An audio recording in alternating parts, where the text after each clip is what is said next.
ICQ Podcast, episode 322, Shortwave Listening with Thomas K4SWL.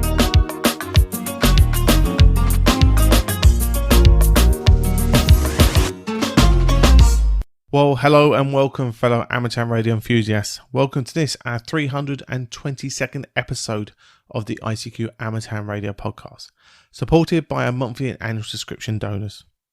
In this episode, Martin M1RB is joined by Chris, Mike 0 Tango Charlie Hotel, Martin, Mike 0 Sierra Golf Lima, Ed DD5 Lima Papa, Frank K4 Foxtrot Mike Hotel, and Bill November 3 Juliet India X-Ray to discuss latest amateur radio news. Myself, Colin M6BOY, rounds up the news in brief. And this episode's feature is a discussion regarding shortwave listening with Thomas Witherspoon K4SWL. Now, as mentioned there at the top of the show, it's our subscription donors that help keep us advert free here in the ICQ podcast, and we'd like to thank them again for making sure that we don't have to run 8 minutes of advertising like some podcasts do. And we're going to get on with the show. But if you do feel the value of what we're doing, all you need to do is visit www.icqpodcast.com/donate, where I say whatever you find value in the show and you send our way is greatly appreciated and keeps us advert free. Now, just as in the previous episode, we're going to keep the news in relation to the COVID-19 coronavirus details to a minimum. You'll be able to find more information on how this is affecting the amateur radio hobby by visiting ICQpodcast.com. But in the meantime, we'll look at the news that's going on in the amateur radio hobby by visiting Martin, Chris, Martin, Ed, Frank and Bill as they discuss the USA conducting their first all-online amateur radio exam, and how Zoom's being used by amateur radio clubs and how you can mitigate its risk. As always, guys, hope you enjoy. The ICQ Podcast. Come for a moment.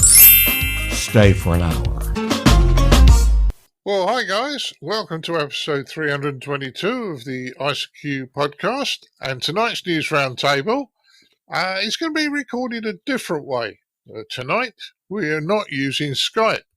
So unless it all goes horribly wrong and we have to do this tomorrow, which the boys won't be very happy about, I think you might find that the quality is better. Tonight I'm joined by Mr. Chris Howard M0TCH. Hi, Chris. Hello, Martin. I'm sure my voice is coming through loud and clear, hopefully. Certainly is my end. And I've also got Mr. Martin Rothwell M0SGL. Do you know what? I was really tempted just for a moment to put a little funky filter on the mixer, so it sounded like I was at the back of an old squawk box or something like that. I thought, no, I'm going to be nice. You're going to behave. I'm going I to didn't behave say tonight. I'm going to be nice. I didn't say I'm going to behave. All right. Well, you're clipping just a little bit because you're getting excited. Just because you're getting excited. Right. We also got Mr. Ed Durrant DD5LP in Germany. Hi, Ed. Good evening, everybody. Evening, Ed, and good to have you with us. As I move across the pond, we got Mr. Frank Howell K4FMH. Hi, Frank. Hey, Martin and guys. Glad to be here this week. Great to have you, mate. No problems. And a very good video you put out the other week. And I don't think we'll tell the listeners too much, but there is a really good one that you put out of the pair of us. But I think that's internal use only. Special occasion. Very special occasion. Special occasions. And also the other side of the pond, Mr. Bill Barnes. Geek, also right, Bill. Mr. Bill Barnes, N3JIX. Yes, good evening, everybody. Don't worry, this is a temporary problem with the 28 years and 10 months I've had this call sign. I actually applied for a vanity call the other week. You did? Which one were you going for, Bill? Whiskey Charlie 3 Baker, and I'm apparently the only one that applied for it, so we'll see if it gets processed here in the next couple of weeks. Ah, well, that sounds good. Well, I got a vanity call sign in the States. I think I have to renew mine next year as well. I think I've had my license in the States now for 10 years, or 9 years, I think. Yeah, in fact, Martin, you're right, because I got my vanity course on 11/11/11. Oh, Yeah. wow. So that's, 10 years, isn't it? Yeah. Yeah, my birthday 30th year turns out, renewal yes. was next May. So time flies when you're having fun. Certainly does. So all good. Okay, first news story. US conducts first online exams for radio amateurs. Because it's a US story, Bill, I'm going to pass it to Frank because you said, would I stitch him up first and pass this one to him?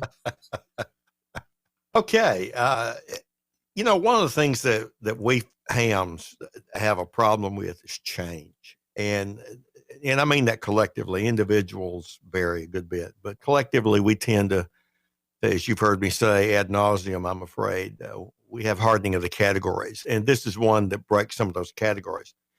Because of the conditions that we find ourselves in of not meeting in large groups and that kind of thing, the opportunity to continue our license examining with the VE system that we have here in the States, has been tried now, and it's apparently working okay. I'm sure there'll be problems with it, but there are problems with the current system.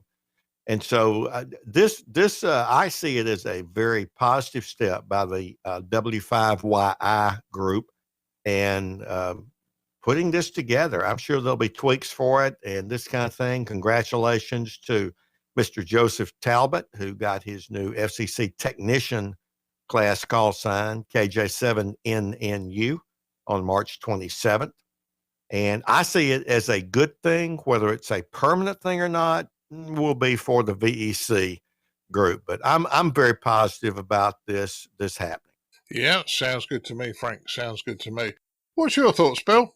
Yeah, I agree with Frank. I mean, I could get really ranty here about how every other, major high stakes testing system that we have here in the States, such as, certifications for, careers, and even, now we're teaching remote at work and all the exams are going to be online. So for instance, in the nursing departments, they got a big exam coming up. They're going to be taking that online. The teachers have been taking online exams for years. And oh, by the way, the States has a known question pool. The questions are published, the answers are published. It's like begging to be proctored online somehow, some way, which I'm looking forward to it, because I think in the long run, the ability to maybe decouple the testing session from a learning experience may be a flexibility that we need to get more folks in the hobby. That's great. Well, as long as they can do it at the numbers required, which is probably going to be the big challenge. Now, this is a state story, but we had a very similar story hit the UK that RSGB are going to introduce remote invigilation for the foundation exams, and only the foundation at the moment. So, Chris, what's your thoughts?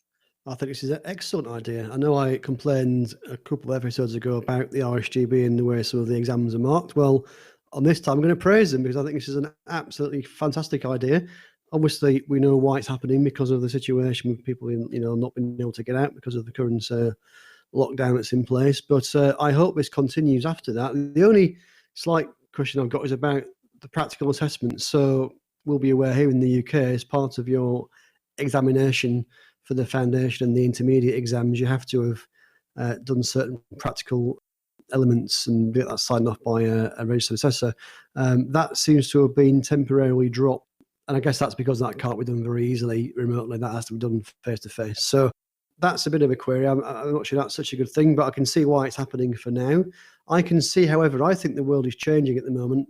A lot of people are doing things remotely now. A lot of people are working from home. A lot of companies are realizing that staff can work from home just as easily as they can in the office, depending on what job you've got. Obviously, a lot of jobs physically you have to be there to do it, but there are lots of other jobs where you can work from home. And I think this is a similar situation. I think people are having to adapt and be flexible. And I think it's really good that the RSGB are doing this. At the moment, it's just for the foundation exam. I hope they also look to do this for the other exams, the intermediate and the full as well, as time goes by. I guess they want to just test it out with the foundation, and that makes a lot of sense to sort of trial it first with just one exam to make sure they got it right. But I would hope that they would roll this out for the other exams, and I would hope it continues actually after the lockdown has finished.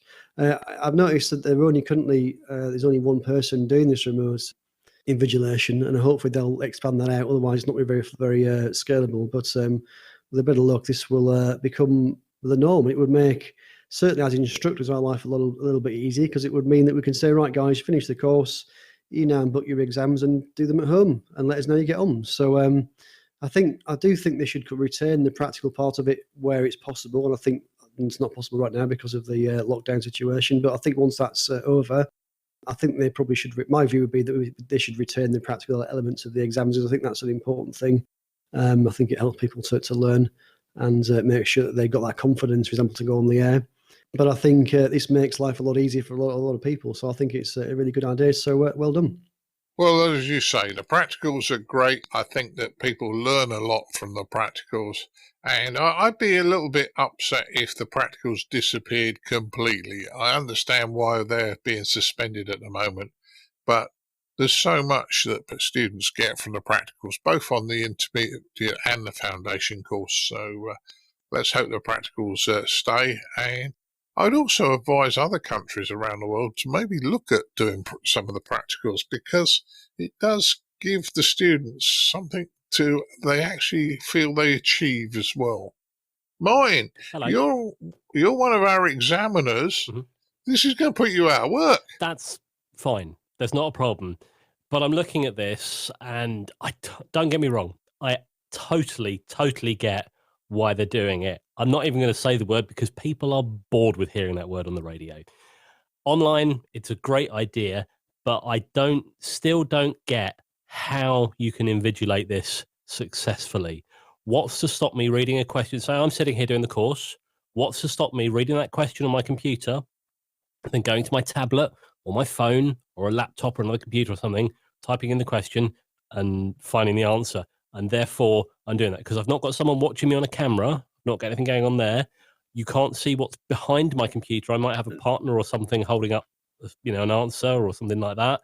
And I'd still argue that a lot of the training, a lot of the material should be a case of know what to find, where to find it, how to apply it. But of course, that's not something we can change. Yes, you need to know like safety and stuff off the top of your head. But there's a lot of things. How do you work out, the length of an antenna? Well, you should be able to just know that you do have to work out the length of an antenna and then be able to go and find out that information later on. Chris mentions the practicals. Now, okay, maybe you don't have to do them now to get people in the air in the foundation status now, and fine, that's great. But will they return in the future when we are allowed to go out? And does that mean to some extent that the people that are learning and doing this course now, perhaps training in their own time at home, that are not doing the practicals, are perhaps not going to get the same level, the best level of training that they would have got had they gone to a club or something like that? Because you go, when I did my foundation, I forget what the practicals are now, but we certainly had to do things like we had to attach a BNC plug to one end of a cable, a PL259 to another. We had to tune the antennas. Are we going to find that the people that are being trained are suddenly asking a load more questions like, I don't know how to tune my antenna. I read it on a bit of paper, but I actually don't know how to put it into practice because I've never done it. I wonder if the people now that are, they're not going to get the same level going forward. I think that's a little bit unfair. So I definitely think the practicals are there. Oh, the practicals should be there. But, you say you can't do it, I suppose, online, can you? No, you can't, unfortunately. But in fairness, certainly in the South London area, if people do take an exam without practicals and they want to do practicals, then I'm going to put my neck on the block here and say contact Sutton and Cheam, and we'll talk to you. We'll talk to you and try and help you through. The radio club, not the council, just to be clear. No, the council, mine. Let's have a bit of fun. No, the radio club.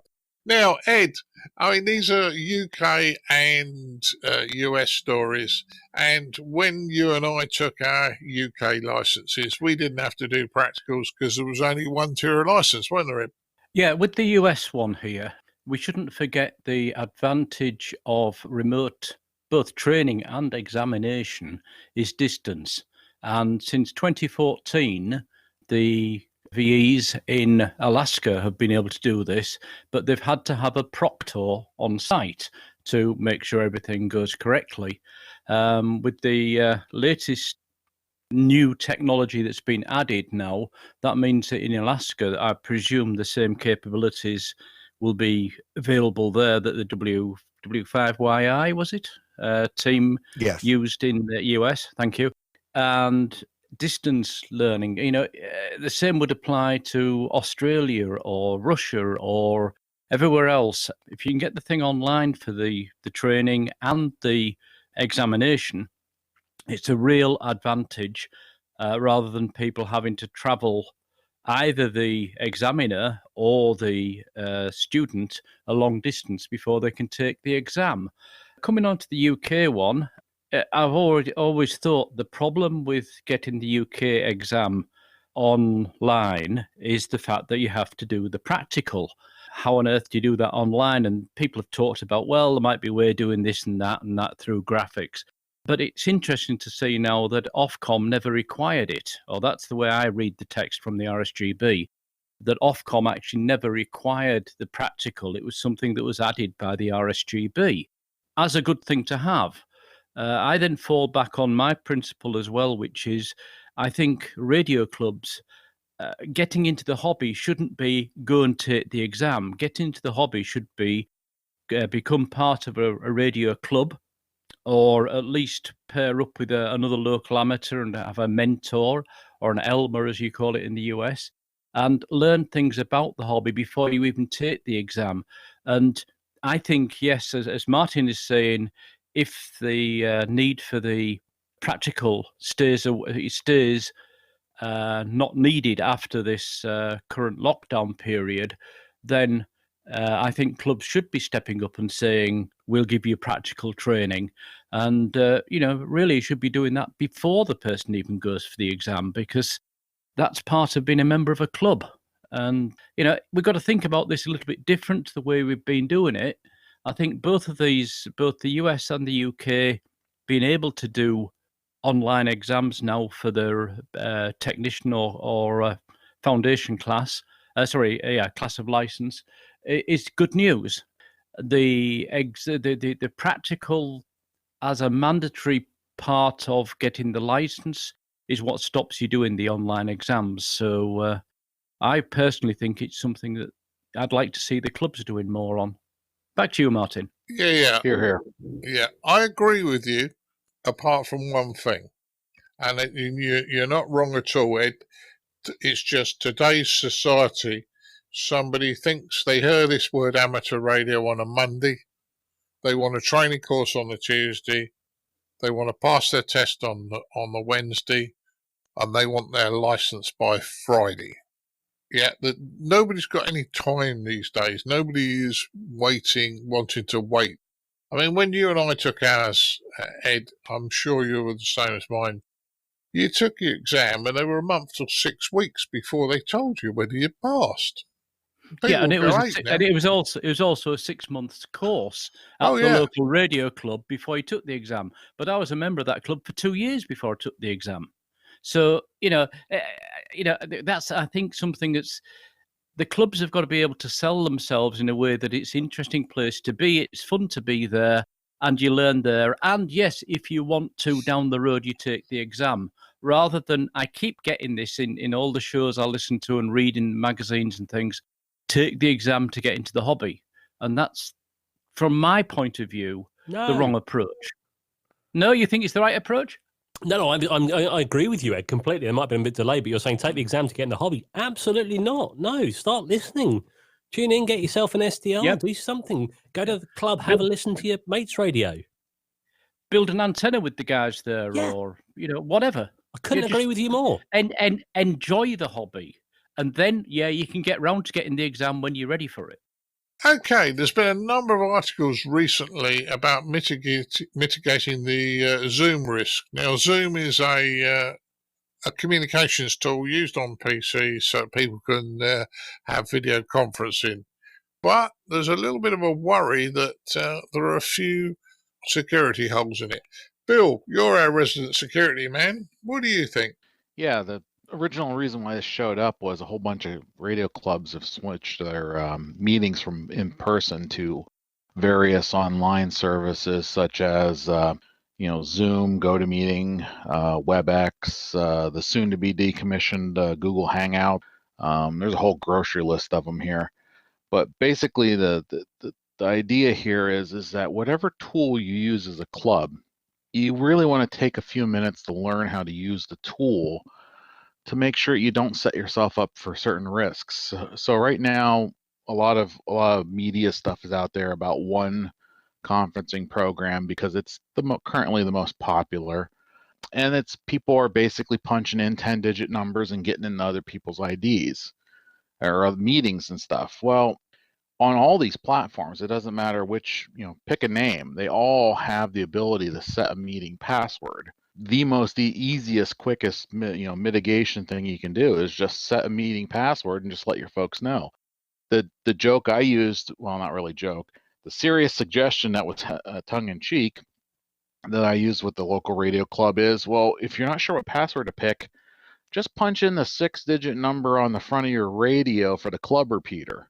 You punch, there's your password for your club meetings. Just tell everybody the password for the club meetings is the 6-digit, number for the repeater. It's like, okay, punch that in, away you go.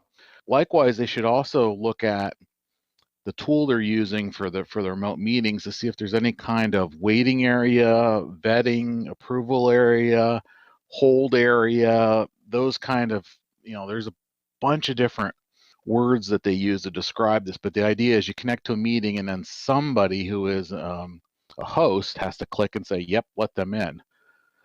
Likewise, if someone's being bad in your meeting, don't put up with it. Just, every meeting system has a kick the person out feature. Learn how to do that, kick them out. Likewise, disable the cameras by default. So when people come in that they can't turn their cameras on, they can't start screen sharing until the host of the meeting allows it. They say, okay, you're going to now present your soda talk. You can now share the screen. By doing these simple solutions in the product that you're using, whatever it may be, we're picking on one somewhat, but this exists in all web conferencing programs that people run into. Just make sure you learn a tool and pick choices up front to make sure that you're not setting your meeting up to have any shenanigans going on. Yeah, good advice, Bill. Good advice. And I think that the problem is that there's a lot of these tools out there and people get, just use this, and then the people install it and don't really think it through, do they? So very good advice there. Chris, you also say that you've had problems. Well, you haven't had so many problems. I won't say problems, but I mean, I know a lot of clubs. I noticed that we had in the stories that Denby Dale Club are holding their meetings via Zoom. I know a lot of clubs are using Zoom to hold the meeting. It's a great idea. It means we can still be social. We can still have that. We all look in amateur radio. It's a social hobby. We like to talk to each other. We talk to each other on the radio. We can't always do that because sometimes people are not in range of each other.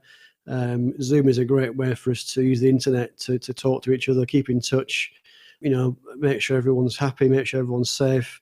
And I think it's a great tool. I think, as Bill says, there's some best practice there just to make sure that you do it in a safe way. You don't want somebody to accidentally or deliberately intrude into your meetings or into your chat. So there are some guidelines there online which tell you sort of good ideas, and Bill was talking through those there. But I think there's Zoom, there's Skype, there's WebEx, there's GoToMeeting. There's lots and lots of that's just a few that I've thought of there. There's lots and lots of these tools. They've all got a set of features that are really, really useful. We use Skype, for example, for our committee meetings for the radio club. We could easily just the same use Zoom. They all allow you to do similar things. And certainly during the current situation where we're all stuck at home, it's a great way to keep in touch. So, like I say, a lot of clubs are now turning to Zoom. I think it's something perhaps we need to think about for our club. Actually, maybe not Zoom, or maybe whatever tool we choose to use. It might be a good way for us to keep in touch and keep things going. Now, I guess it depends on how long this is going to go on for. We just don't know that yet. If it goes on for a while, then this could become the norm. And again, I think, as I was saying earlier about the exams, I think the world is changing. I think people are realizing that technology exists now. That means we don't necessarily have to travel. We don't necessarily have to, be there in person. And it could be even after this current crisis is over, that clubs and others decide to use this sort of technology to stay in touch. So I think that's possibly going to be one of the positive things I think comes out of this situation in the end. Yeah, good news, Chris, on that. Good one. Well, Martin, you are a AV engineer by trade, and you also do a lot of work at radio stations. But in fairness, I won't say you called it the work of the devil, but you did say it has some major flaws in particularly Zoom. Particularly Zoom. I would say no, thank you to that. Now, okay, perhaps Zoom would like to come on and defend their product. I work for a tech company. In particular, Zoom is one program that our information security team have banned outright, without question, not up for discussion. Not because people can get in, because they said they found other vulnerabilities in the software. Now, I can't comment on behalf of the security teams. I'm not I'm not a software guy. I don't really understand how the software works. I can only go by what I've been told. This is not something I'm quoting as fact. It's something that it's been given to us, and I have to quote to our customers when they say, "Hey, can we come in and use Zoom?" No, you can't. Here's a list of approved products that you can use. So from the point of view of Zoom, no, I wouldn't be very happy with using that. Part of me, when it comes to people presenting things, they want to do it all online, that sort of things. I wonder why clubs don't perhaps use one-way streaming services like Twitch or YouTube. They are one-way presentations. You can, of course, get questions in the chat box, or heaven forbid via 2meter or the club repeater. But I get it. People want to talk to each other and things, but we're all hammed. We've all got radios. We can all get on the air. There's probably no right answer to this, and you could probably pick any product out of the air. And if you looked at it hard enough, including all our approved ones at work, you could probably say, oh, actually, there's security things in there. So yeah, we're picking on Zoom because it was, it came up in the news story, but how much you can look into there. And a lot of this could be to do with like the security on your own computers as well, not necessarily probably the product. It might be that the Zoom has a conflict with, whatever, security software that we have that means it causes an issue. I don't know, but I think I'll be passing on installing any of this just to attend a club talk. Thanks. Yeah, no problems. Ed, what's your thoughts on these type of products? Well, I think I must compliment Bill on his coverage, because everything he said about checking the security, being able to block people, being able to throw people out on all of these different products is very, very good advice. And it's the sort of advice that I think people are overlooking in the rush to put something in to keep the club meetings going. And we can all understand that, but you do have to take the time to sit down and read the manual or the online help. And just a little extra there, by the way. Yes, Hangouts are going away, but Google's replacing it with something called Meet now. So they will have a product as well, and the same rules will apply. In fact, the old rule of don't put anything on the internet that you don't want other people to see, certainly from a normal public kind of point of view, is a good guideline. Yes, you should have security in place. Yes, you should have somebody controlling who can enter the meeting, either via password or via a waiting room.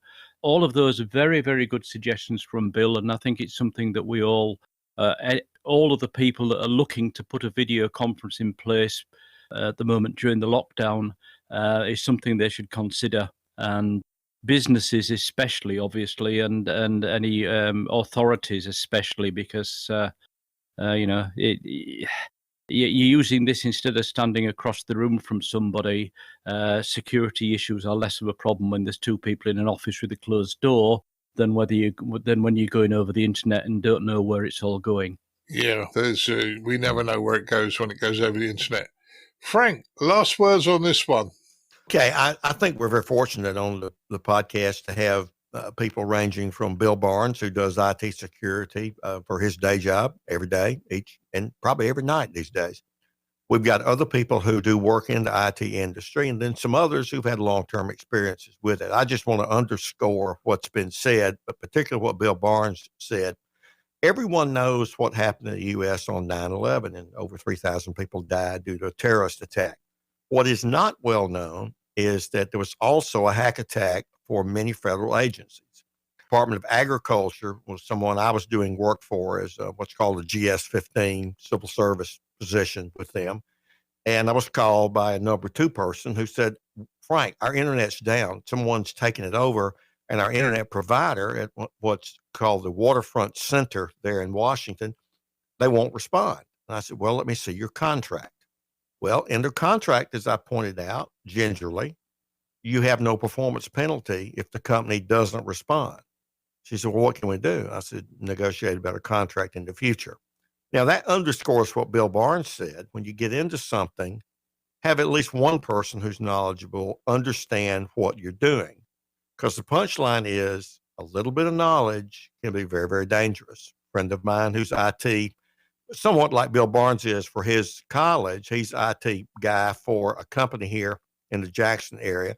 And he had on a Zoom conference of about 50 people, and they were deciding, hey, what is this company going to do with the shutdown?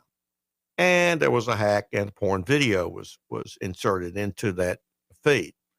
Well, he was going to keep his job, and thus far he has become well known. The FBI has actually authored, very unusually, a public service announcement about Zoom. Data goes to China through servers. They've shipped data to LinkedIn and to Facebook. And as pointed out, just a number of things. So as a company, they've got severe egg on their face. That's given Google and Microsoft taking a version of Microsoft Teams, making it available without an account. You don't have to have an account to do it, as a stopgap. So from a business point of view, it's kind of gotten Microsoft and others back into the competitive market, because Zoom had kind of come from 0 to 80 miles an hour. So I think what Bill and everyone else has said is very important for us hams. Just because you heard of something doesn't mean you ought to download the app and click on it and make it go, because in this case, it can have some pretty negative consequences. I agree with you, Frank. And I think the old saying, isn't there? There's no such thing as a free lunch. It might look good, but you pay for it somewhere along the line. And I'll leave it at that. Okay, next news story. Is April the month of the solar minimum? Ed asked this question. He found this one online. I'm not so sure, Ed, based on the amount of HF contacts I've had recently, but go for it. Yeah, well, if it really is the bottom of the minimum, you won't get HF contacts. That's reasonable. Yeah, NASA and NOAA, which are the two large American agencies, predicted this back at the end of last year, back in December, that April this year would be the time that we actually hit the very, very bottom of the solar cycle 24 and start to see solar cycle 25.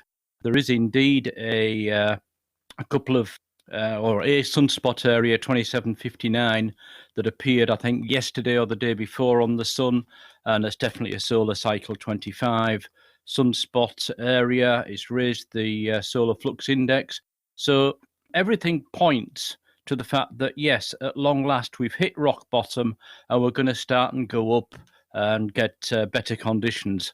It's going to take months and years, of course, as we know, with the 11-year cycle. But interestingly, the quote from NOAA and NASA, they always say they have a plus or minus 6 month margin of error. So it's not really that accurate. But this article we've got that's in the show notes is actually from spaceweatherlive.com.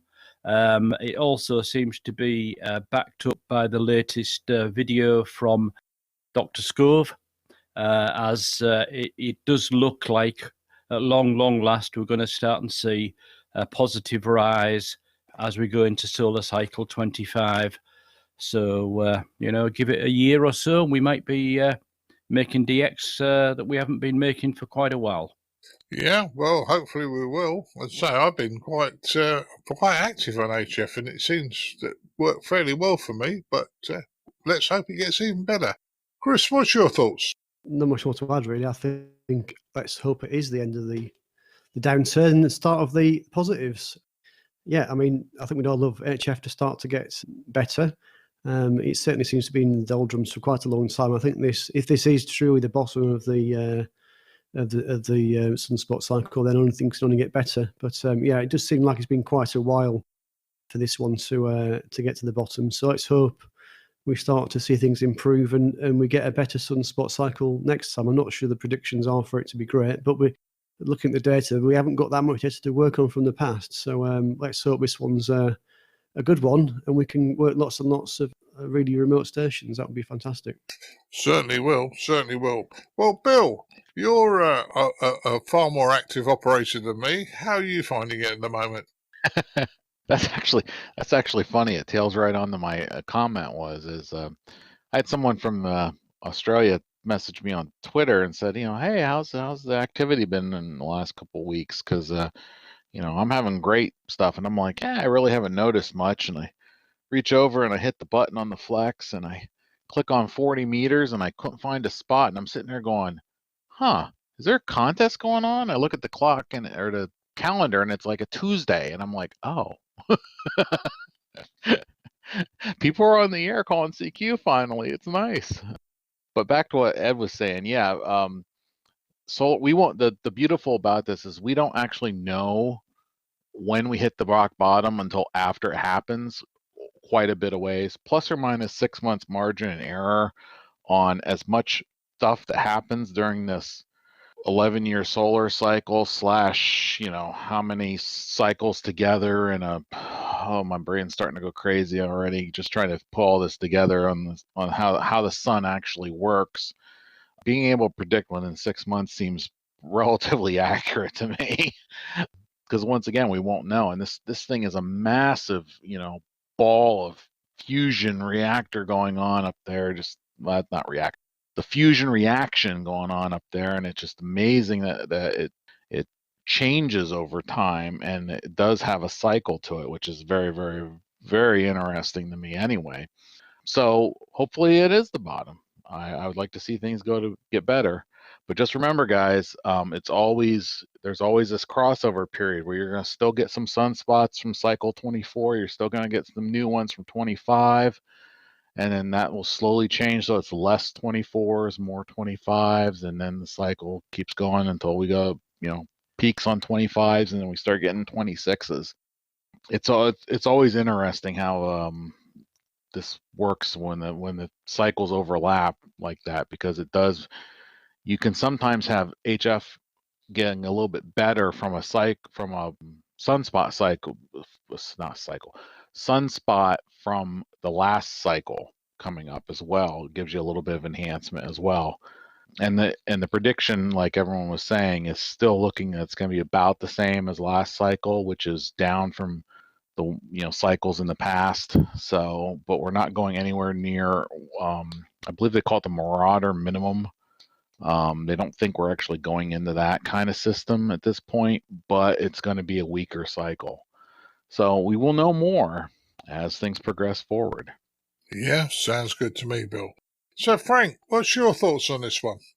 This is one of the things that generates a lot of chatter, even good times or bad times. I'm amused at times when you look at, say, QRZ, and you'll have someone who takes Photoshop and takes the old smooth sunspot number cycle and pastes it with the new one, and comes out as Dr. Scientist. I've predicted, this is our next cycle. Oh, this is just rough, people. It's just rough. Well, and it's fun to play games like that, that's really what that is. The people who know, and Ed's contribution of this story, along with people like Dr. Tamitha Scove and Tomas Hood, who writes in CQ magazine regularly, and some others who really kind of know this area of science pretty well and can explain it, would probably remind you, we have a smooth sunspot number. Now, what does that mean? Typically in statistics, where you want to smooth some erratic data, you take a period of time and you average or median, depending upon what it is. And so it smooths out that number while keeping the general trajectory.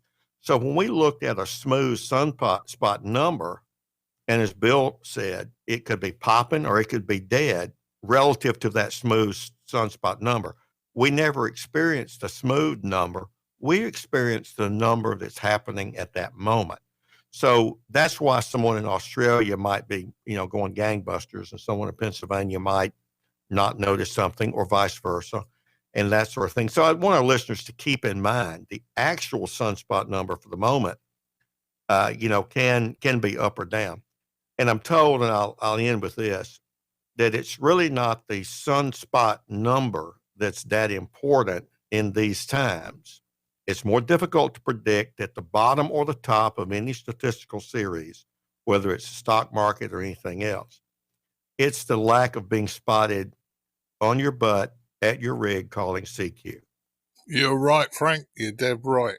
Because Martin caught me calling ICQ the other day, didn't you, Martin? And you've been fairly active while you've been at home. I have, yeah. I mean, I'll be honest with you. I don't understand any of these numbers that Frank or Bill have been talking about. I'm sorry, I just don't get them. All I do is I look for the needles to be in green on the DX Heat website. And like, that's a good time to go on the air. Now, bottom of the cycle, yay! If we're definitely at the bottom, we could, the only way is up. Now, I think back to my days on, the early days when I was on HF. Let's call it 11 meters, however many years ago. And at the time of what I now know was a solar maximum, and I was amazed how well it would work. I was talking to someone, and suddenly there was someone in Italy that came in and was joining the conversation. It was amazed. How was this doing this with my 4 watts? And it was that pushed me to get my license so I could play with HF more, so I could have better quality contacts on 2 meters 77s locally, but also to have better, more international contacts. And I can only feel sort of downhearted and saddened for people that are getting their license now, perhaps having seen on YouTube or on television or wherever, where, not on television, but on YouTube and whatever, where you say, hey, you can talk around the world with your ham radio. And then these guys come in, get their new foundation license, and they're 10 watts. And they think, great, I can do that. And you're going to find that a lot harder with 10 watts now than you would with 10 watts at the peak of a sunspot cycle. I'm saying it's harder, not impossible. But as I say, the only way is up. And, if that's something to cling on to, then, we need some good thoughts at this time. So that's what I'm sticking with. Yeah, I know what you mean, mate. And I have done some QRP mobile recently, and it is doable. I was on 20 meters the other day and had 3 or 4 nice contacts at 10 watts, so it is doable. Right, moving on to our next news story. Hamvention QSO Party. Something new to do. Well, seeing as that we're not going to be at Hamvention this year, Bill, what do you think about this one? I love it. It's CQ contest. Let's go. Sorry. I think it's great. It was a brilliant idea, and it's going to be a very fun event, and I encourage everyone to get on the air. Well, I think I'm going to have a go at this one, Bill. I think I will, because it's a Saturday. Chris, your thoughts on this one?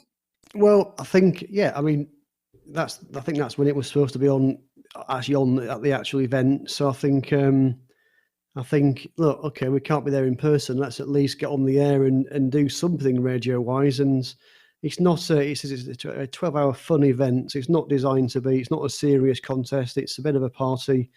And they're saying it's a fun way to celebrate the volunteers for the Hamvention. So let's just get on the air. Let's not have it a complete write-off. Let's get on the air and get the airwaves buzzing that particular day, and see who else you can work. Let's see how many people you can work. We're all at home right now. It's like to be then as well on that particular day. If you're lucky enough to have an amateur radio station in your house, having your own shack with an aerial up, or even if you have to put one up in the garden temporarily, get on with it. Let's get the amateur radio bands buzzing that day, and see how many stations we can work. That'd be great. That'd be a great idea. Yeah. Why not? Frank, what's your thoughts on this one? Are you going to take part? May do a little bit, particularly QRP. The nice park that's next door is locked down with barrels in front of the doors and all this stuff now, but I may do a little patio portable. May even boost up 100 watts. We've got a new vertical antenna that's fiberglass with wire in the middle. I may operate that. I think this was just a great idea to try to salvage a little bit of the moment, if you will, of Hamvention. So I'm totally on board with it. Yeah. Well, as I say, missing Hamvention this year. I know we were all very upset about that one. Martin, any thoughts from you on this one? Now, that when it comes to things like, I'm quite picky what I do on the radio. I don't do nets when I've got to take turns and we've got to pass it around in a group. And I don't do contests because personally I find them quite rude. But I'm stuck at home with no idea when I can go out. So any more activity on the air, as far as I'm concerned, is absolutely welcome. You know, I'm tuning around at the moment. I'm listening on HF and things, and you know, there are definitely more people on there. There are definitely more people calling CQ. If you have something like this, like a QSO party, even better. It's sort of a nudge to get people on the air. And like, why stop at one day? Why not just continue on? Keep yourself on the air. Keep the activity out there. Yeah, that's a good one. That's a good one. Ed, what's your thoughts on this one? Yeah, well, a bit of background on this. What's not mentioned in the short piece of text we've got in the notes. This was set up by the WWROF along with K3LR, and so you know it's going to be well organised and well run. And its main purpose is indeed to say thank you to the volunteers. There's 700 volunteers involved in getting Hamvention ready every year, and also, unfortunately, 2 days after the announcement was made that Hamvention was not going to happen this year, Ron W8ILC died. And Ron had been to every single date Hamvention since this started. So it's in his memory as well. It's all up on the website for the Hamvention QSO Party at WWROF. There are rules, there are awards, there are extra points if you work members of the DARA, the Dayton Amateur Radio Association club, who will be running the club call sign between them. W8BI, I think. Apologies if I got that wrong, but I think that's right. But let's just get everybody on the air, working everybody else. If you can't get across to the States, what the heck? Just work 3 or 4 people in the UK or across to Europe, or you know, from the UK to Europe or whatever. Let's just get some activity happening on May the 16th from 1200 to 2400 UTC, and let's just get the bands full of activity and enjoy ourselves. And that's what it's all about. Enjoying the hobby, being on the air, using your gear and having fun. So, yeah, I'm pleased everybody's kind of up for that one. I might even have a go myself. I have been known to go on the air, as you'll find out later. We had Chris and I had a email in from club member Tim Price, who his call sign is G4YBU. And he told us about the Lee Jennings Memorial Activity Marathon that's happening down there in ZL. And there's plenty of chance to work them. Chris, do you want to go first on this one? Yeah, I can do. So this, I guess, is similar to the previous story about the Hamvention QSO Party. So this is the Lee Jennings Memorial Activity Marathon. So I think whereas the Hamvention QSO Party is more of a sprint, this is a marathon. This goes on from April till December. So this is a much longer activity. And the idea is to work, have 4 QSOs per day for as many as you can from the MF right to the HF band. So right from 30 metres, never operated on that band, up to 6 metres, including the walk bands, using any of the normal modes, so CWSSB, RITI, etc., FD8, FT4, etc., any of those bands, any of those modes. Try and basically work as many stations as you can each day, at least 4 a day. And it's over quite a long period of time, like I say, from now until the end of the year.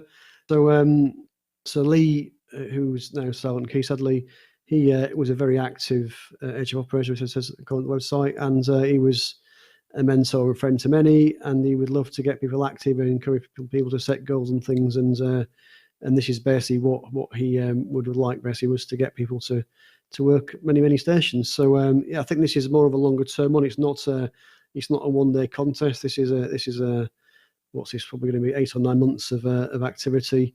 But it'll hopefully encourage folks to just a little bit of operating every day and try to operate as many stations as they can over that period. So again, I think it's a good thing, especially as we, if we're all stuck indoors, get on the radio every night. Get if you're not able to work, get on the radio. I am working from home, so I can't do this all day long. But yeah, absolutely. When you finish what you got to do for the day, put the radio on and work a few stations, and it'll be amazing how quickly you can build up your log and and get a lot of contacts there. So yeah, I think it's another good one.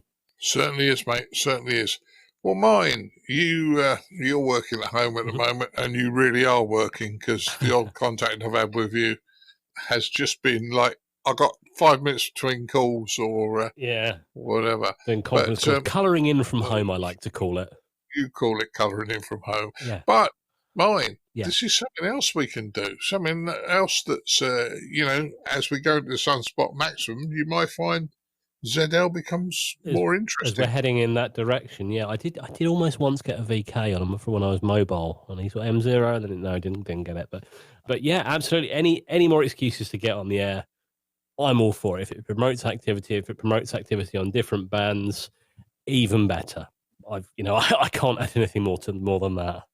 Well, that's good. That is good. And I thought you were going to gross me up about you and I being on HF the other day, but I was going to leave that until the what have you been doing bit. But if you want to go down that road and say specifically which HF band you were on, good buddy, then that's entirely up to you. Breaker. All right.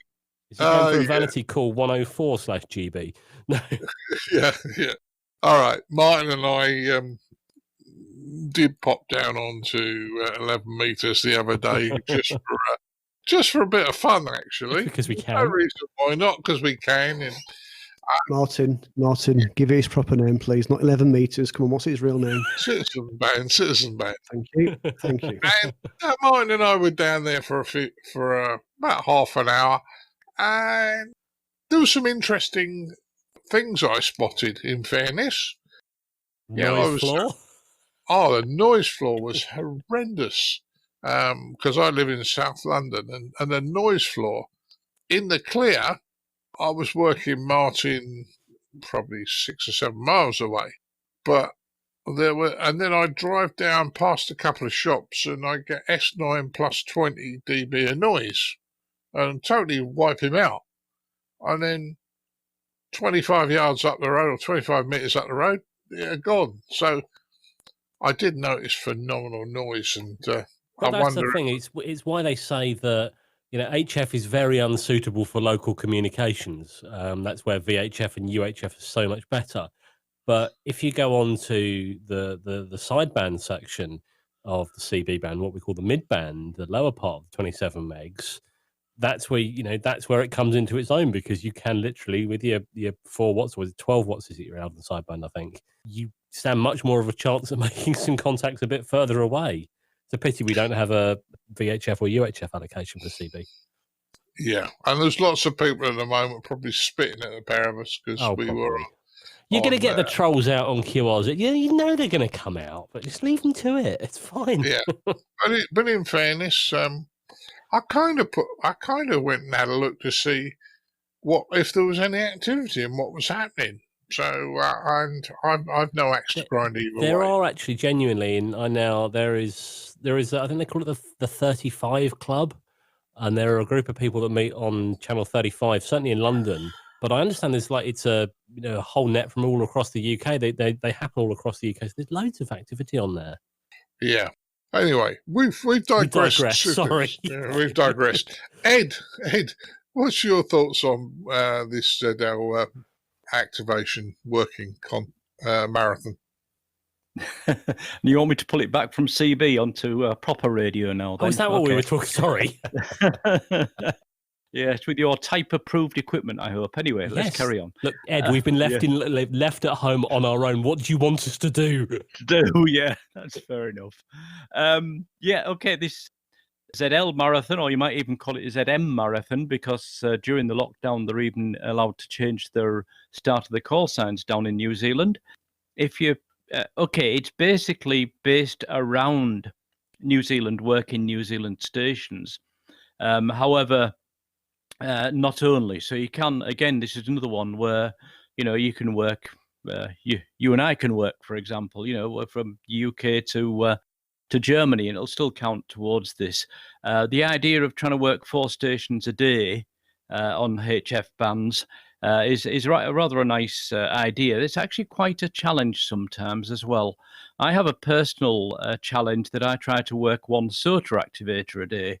And you might say, well, that's easy because there's loads of SOTA activators on around here. The problem is they're all too close to me. You come into skip distance and all other problems. But people wanting to actually work down into New Zealand, the grey line at the moment isn't bad. So if people are up early enough in the morning for the grey line, you've got a chance of getting down into New Zealand. Stations do come through from there from time to time. And there will be a lot on at the moment, of course, with this. It's really taken off down in New Zealand and Australia, because I hear a lot of the Australian SOTA activators posting on the SOTA reflector that they're involved with this and having great fun. So it is something that has been brought back, because last time it ran was in 2016, but it had run for, I believe, several years prior to that. But yeah, great. Get people on the air, get going. And as others have commented earlier on in the show, there is quite a lot of activity on the bands now. So because everybody's based at home, or a lot of people are, so get on and work the stations and be polite. Consider the DX or contest code of conduct, and the main rule there is listen, listen, listen again before you go on. And yeah, then enjoy the hobby we've got. We're very lucky to have this hobby to fight against isolation. Back to you, Martin. Yeah, I agree 100% with you, Ed, and I think it's going to be a good thing. And just by the way, I can show you a picture of my legal, type approved 11-meter rig if you really want to see it. I do have one. I believe you. I believe you. No, I do have one. Honest, it was given to me, and I thought, well, might as well use it. It's strapped to a kilowatt burner, but that's neither here nor there. Budgie, you're being very naughty. Is that the one that was converted to 10 meters and you had to convert back? No. I got given a brand new one. Somebody bought it, never used it, and said, hey, you do radios, is any good to you?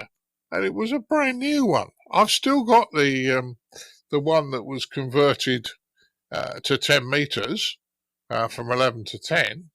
And in actual fact, I wanted a microphone for something else, a straight fist mic for something else. And in the end, it worked out cheaper to cannibalise the 10-meter CB rig for its microphone than to go out and buy another microphone, which is a real shame, really. But hey, that's what it is. Anyway, we're still digressing. Frank, what's your thoughts on this one? CB or yeah, right, the marathon. Sorry. I like the concept. I think what it does, and Ed kind of got at this, given that it goes on for a period of time, it's a marathon, not a sprint.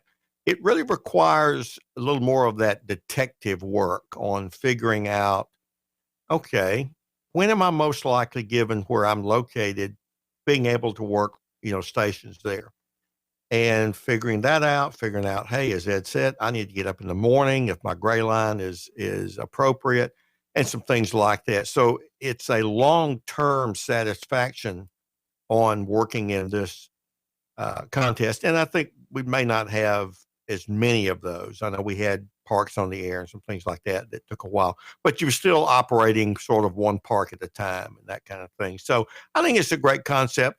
And the last thing I would say about it is I think it's good that while I make fun of us being ossified at times on our hardening of the categories, whenever we remember one another with praise and honor, that's never a bad thing. So I'm delighted with it for that reason too. Yeah, that's a good one, Frank. That's a good one. Bill, you have the last words on this one. Yeah, save the best for last. Thank you. I already punched it in the VOA cap, and past predictions are pretty bad right now from my house using SSB for 10 watts. Let's bump the power up. 100 watts. Okay, so 20, 2100, 22, 23, 0. Look for ZLs on 15 meters. Okay. Let's change it from SSB to FT stupid 8. Oh yeah, 15 and 17 meters. Same basic time frame. The reason why I'm rambling like a crazy lunatic here is We do have path predictors in VOACAP. We've talked about this in the past. What is it? Voice of America predictor originally.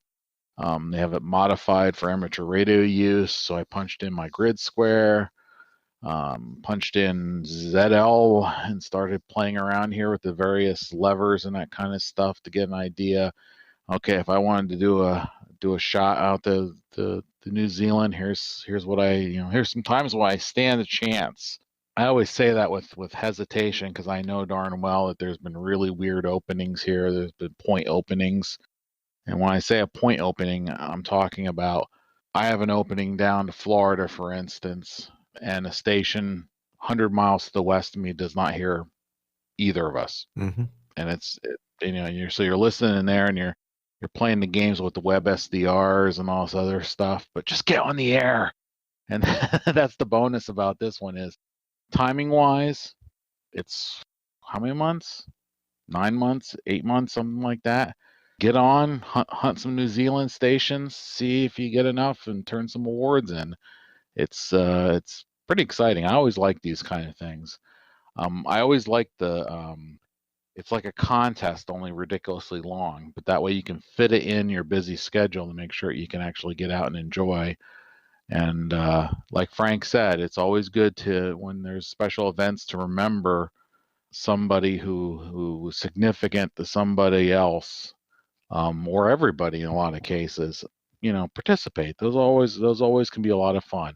And a lot of times if you're into collecting wallpaper for your wall, the various, you can't see me because I'm, talking, but I'm spinning my hands around in my room here, looking at all the various certificates I have hanging on the wall.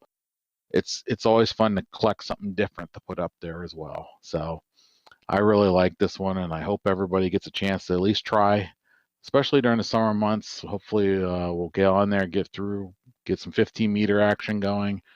I'm just picking 15 meters for my location, guys. It's not for everybody. Your location may vary, but for my location, it looks like 15 and 17 are gonna be my best bets. So we'll swing her that way and see if we can get some New Zealand stations.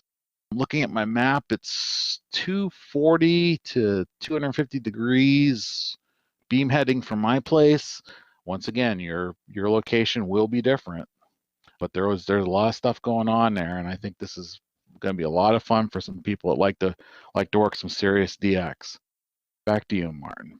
Yeah, well, I think that's good, mate. And as I say, I know Martin and I went off talking about 11 meters, but in fairness, all radio's good.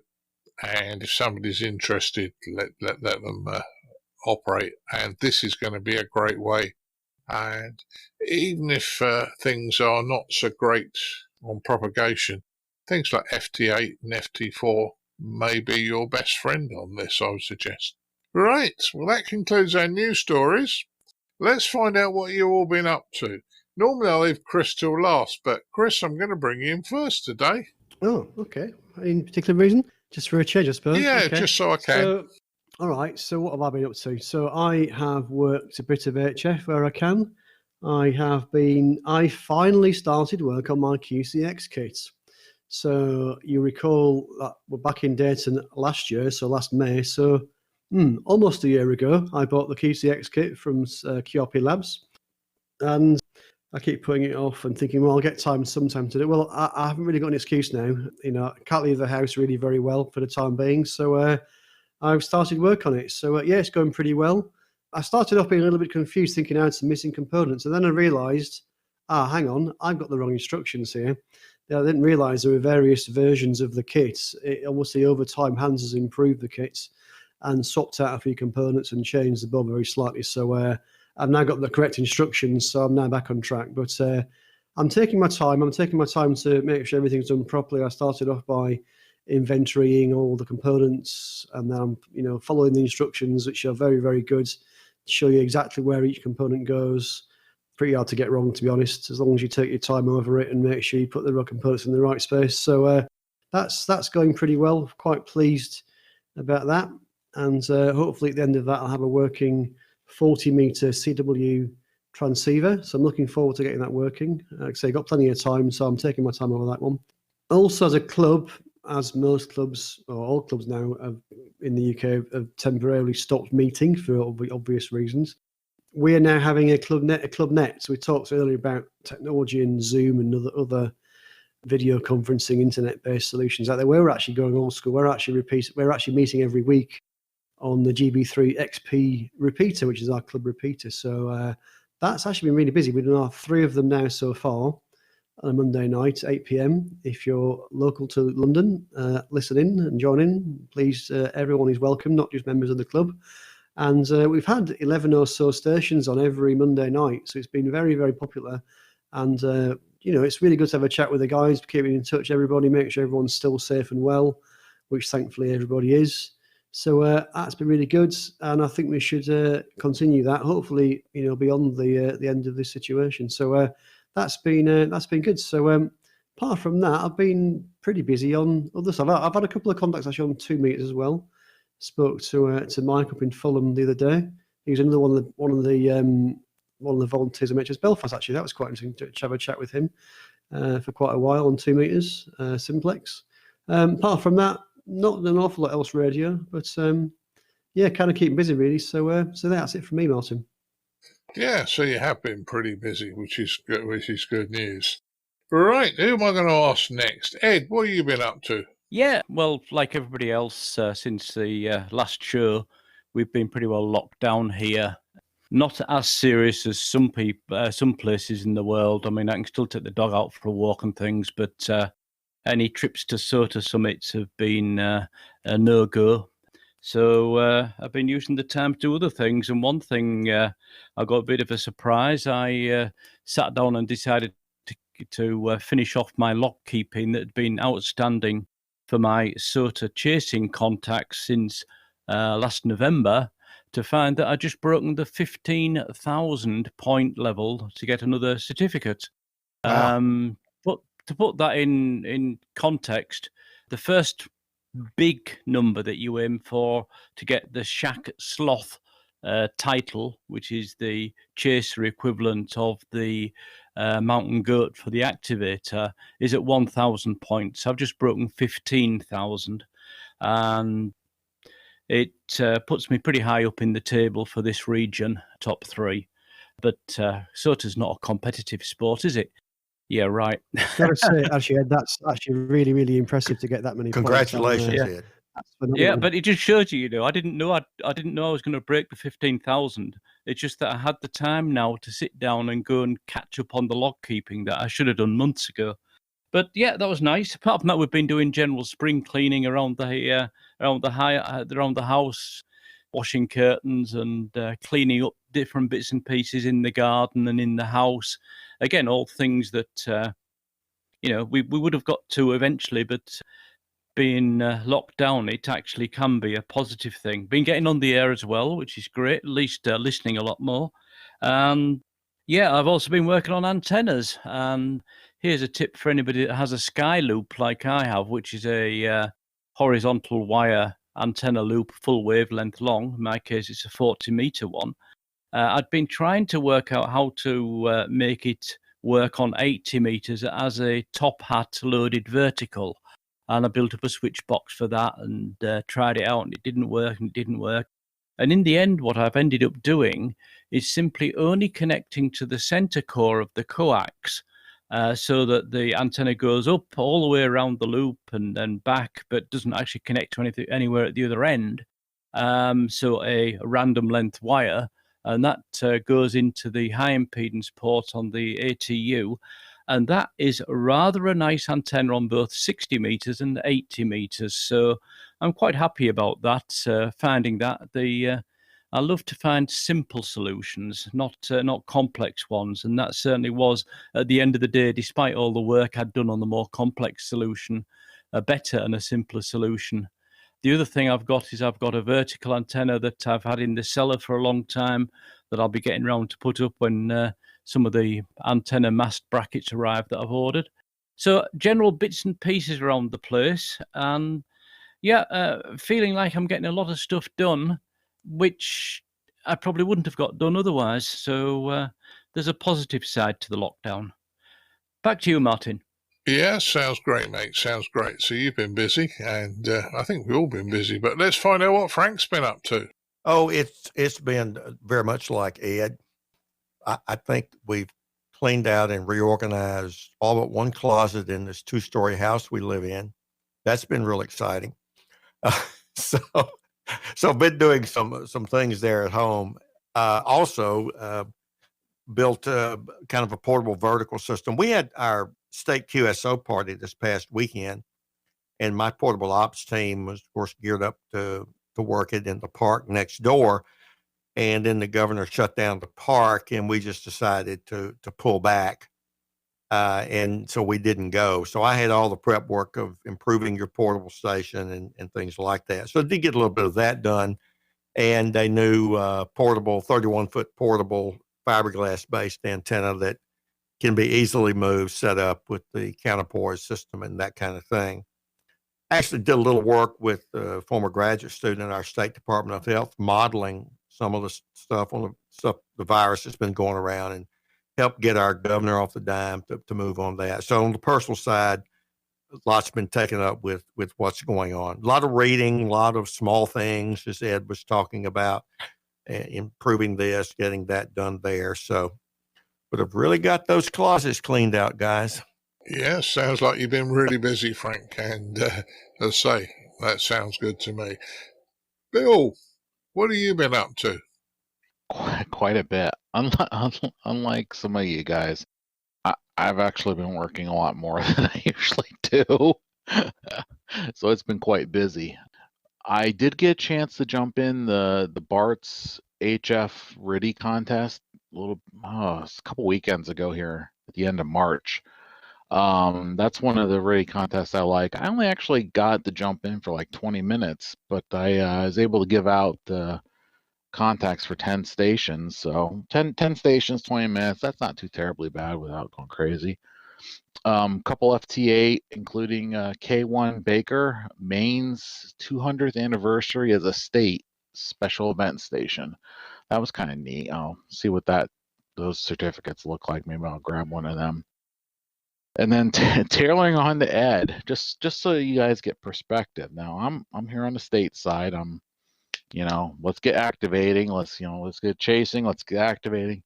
Today, my chasing points for Whiskey 3, which is my local soda region, I am in 26th place with 179 points. And I worked a bunch of stations over the last few years. So Ed's a lot more busier than I am, which brings up my other story was back around the 15th of March, I got to enjoy my friend Mark, November Kilo 8 Quebec, NK8Q. He got his mountain goat, all CW. He's activated a summit, which was about 35 minutes away. Packed up the family, drove up to the summit, hiked up, gave him a high five, left. It's not often you get to enjoy someone getting the mountain goat. So I just wanted to go, take a picture, say hi, give him a high five, and get going, because we had a lot of stuff going on back then. Which that puts him in 4th place for activators in Whiskey 3. Which is Pennsylvania, Maryland, and I believe District of Columbia.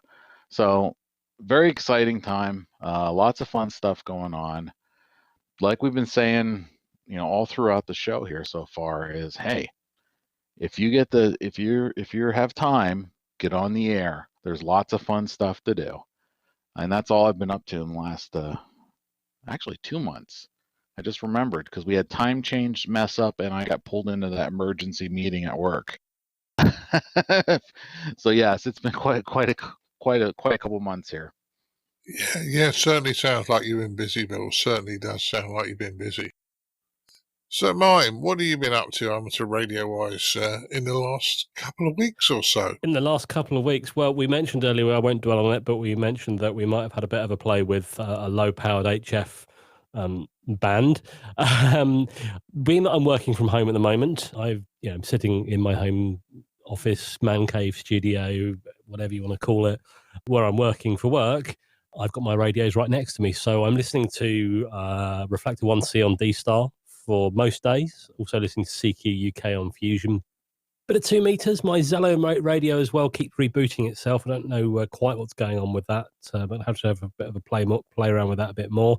I've done like a factory reset on it and reloaded the software, but it just reboots itself every 10 minutes or so, which is a little bit annoying.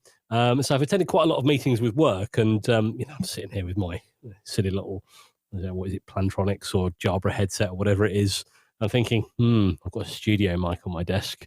So I plugged it into my work laptop, which has raised some amusing comments from people. It's like, seriously, what have you done to your audio? It sounds so much fuller than the audio that we normally get from all the headsets. So I sort of put my camera on, like, gotcha.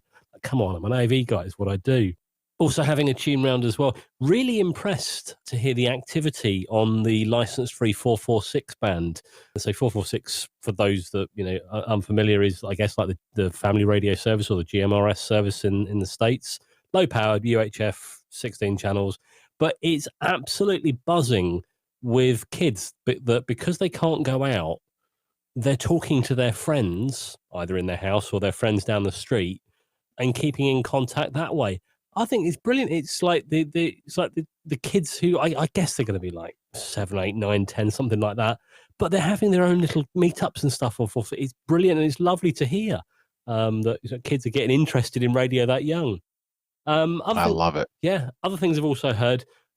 It's been nice to hear as well. I've heard some people on the local repeaters as well, offering help to the more vulnerable people in our area, which was really nice to hear. I even heard someone today dropping off some shopping for one person. So I think the kindness of amateurs is really paying off in this situation.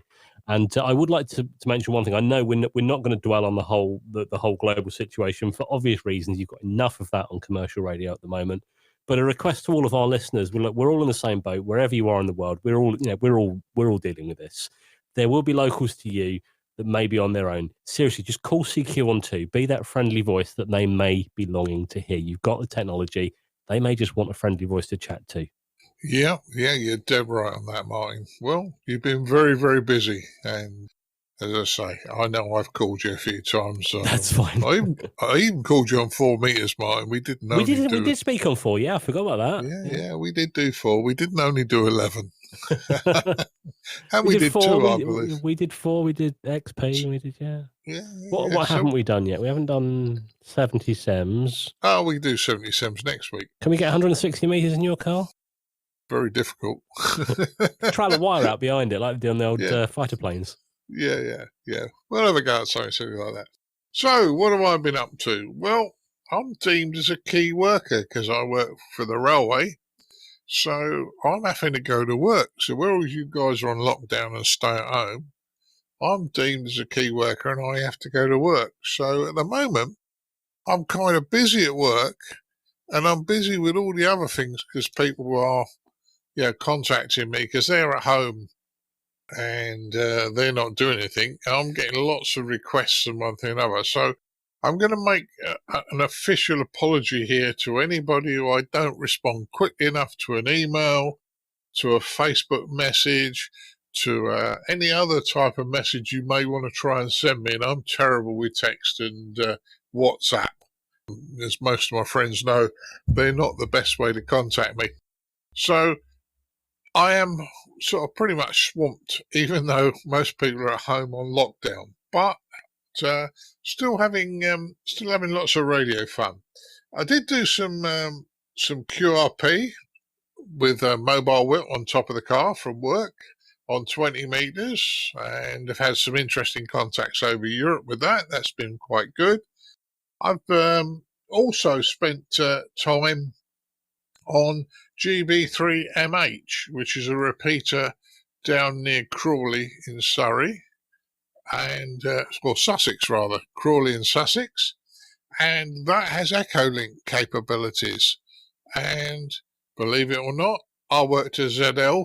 All right, he came in on echo link, but I worked at ZL one afternoon. Quite a few people from the States have been coming up on that one, and even some locals from where I live. So there's a fair amount of activity certainly going on. I've done 2 meter simplex, I've done DMR to Cyprus, and certainly had a chat with some guys in Cyprus. I took Dan's opportunity last time I spoke to Dan and joined the Michigan State Net on DMR. Had a chat with some guys there, which I thoroughly enjoyed one Saturday evening.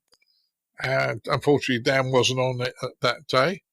The other thing is, I was contacted by a foundation license holder in the UK, Andy, and I'm sorry, Andy, I can't remember your call. It was M3 something or other.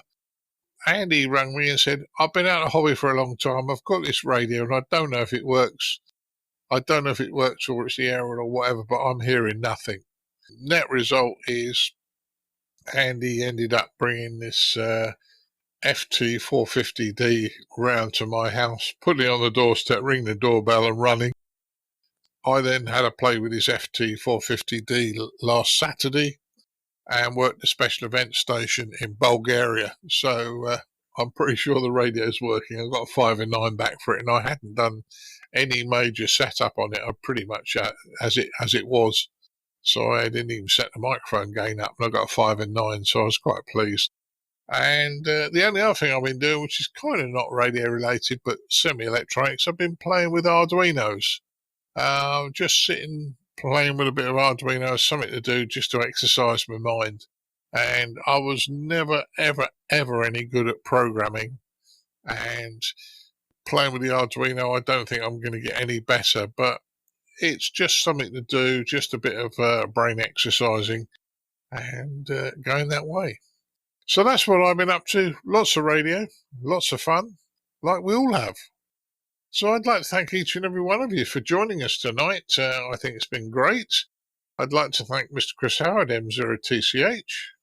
Thank you, Martin. It's been, and the guys, it's been the usual fun and games. Thank you. Yeah, no problems. I'd like to thank Martin Rothwell M0SGL. No problem at all. I'll catch you on the 1-9 tomorrow morning.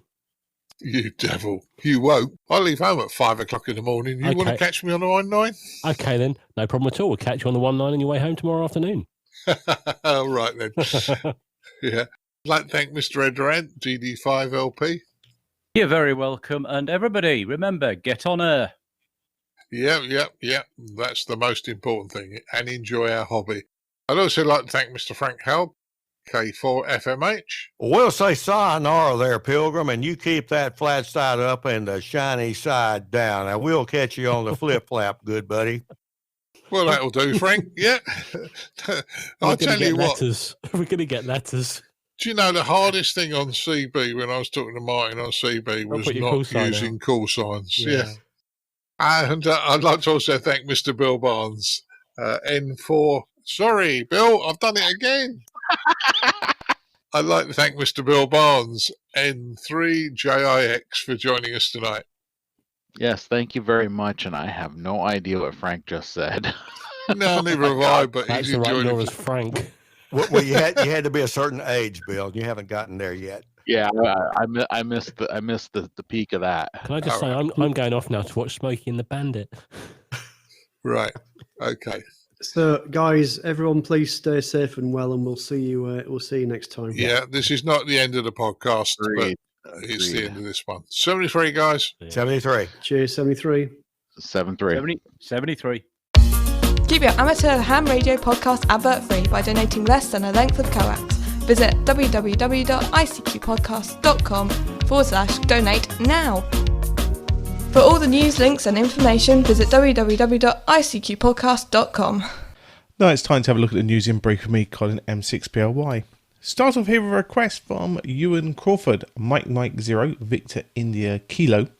And he says, good evening, ICQ podcast team. Hope you're all doing well.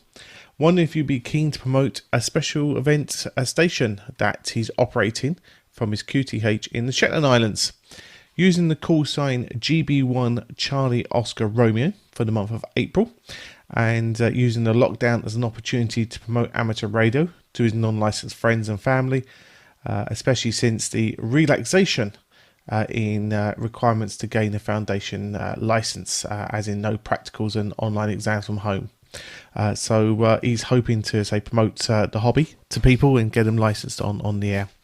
He says it was listening to the podcast that he heard the news about Ofcom relaxing the rules with the SES call signs. So hence the reason that GB1 Charlie Oscar Romeo, look out for it, and from the Shetland Islands, and support Ewan's project. The IARU turns 95 next weekend on the 18th of April, and also coinciding with World Amateur Radio Day. To mark the day, there's going to be a special event station to mark this, starting at 0 hours UTC on the 18th and continuing through to the end of the 19th as well. That's times of UTC. The theme of the event is celebrating amateur radio's contribution to society, and the COVID-19 pandemic casts the event in a different light than in previous years. Tim Ellum, VE6 Sierra Hotel, Golf 4 Hotel Uniform Alpha, says a few short weeks ago, many of us could not have imagined the levels of isolation that we're now dealing with and the sacrifices many on the front lines of the pandemic. As we have done in past challenges to our society, amateur radio will play a key part in keeping people connected and assist those who need help. So certainly listen out to that on World Amateur Radio Day next Saturday on the 18th of April. And finally, congratulations go down to the guys here who have broken the record for the 144 MHz Trans-Atlantic record. It's now standing at almost 4,760 kilometres. Contact was made between D4, Victor Hotel Foxtrot, on the Cape Verde Islands, and he managed to work Papa Juliet 2 Bravo Romeo on Kokoro, I think it's pronounced, using 144 MHz on the FT8 digital mode. So the distance is a shade under, 4,760 kilometres, and that adds 300 kilometres onto the previous distance that was set, back in June 2019. So congratulations there to the guys for extending that record. Well, now our feature in this episode. Our feature is a discussion with Frank, K4, Foxtrot Mike Hotel, and Tom Witherspoon, Kilo 4 Sierra Whiskey Lima. They talk about their love about shortwave listening. Now, there is mention of various products within this conversation, and the guys suggest what they like and don't like, and these are obviously personal recommendations, and there will be no financial deals to promote products on the ICQ podcast. As you know, we are an advert-free show, so they are the guys' personal recommendations on products that they like and discuss within this show. As always, guys, I hope you enjoyed the feature, and we'll catch up again on the other side for 73s.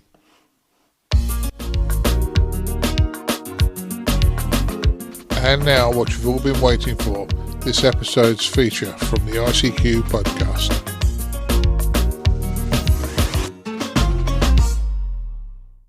Hello, everybody. This is Frank, K4FMH, Fox Mike Hotel, with another feature interview for the ICQ podcast. Many hams today say something like, shortwave broadcasting is dead. Is this a dead man, Doctor? Very dead, Mr. Spock. He's dead, Jim. He's dead, Captain. But is it? Well, my guest today might be said to be like ZZ Top sang about. He's a guy that likes a sharp-dressed bag. He's an expert in shortwave listening. He's also a ham. K4SWL Thomas Witherspoon from North Carolina is joining me today. Welcome, Thomas. Thank you very much, Frank. It's great to be here. I'm delighted to have you. So many hams today. I think it might be because band conditions in general are bad for amateur radio bands, although that's not literally true. We're just at the low part of a sunspot cycle. Coupled with some big-name traditional broadcasters have pulled the plug. I read the Beeb in England is pulling some AM stations. But are there shortwave broadcasting bands dead? You know, I get this question a whole lot from my readers and from just people I know that'll contact me because they Google shortwave radio and it'll end up showing them, my contact information. And my response to that is, if you're talking about Cold War style shortwave broadcasting, what a lot of amateur radio operators today started out listening to when they got their first HF, receiver. Yeah, all those really big government broadcasters.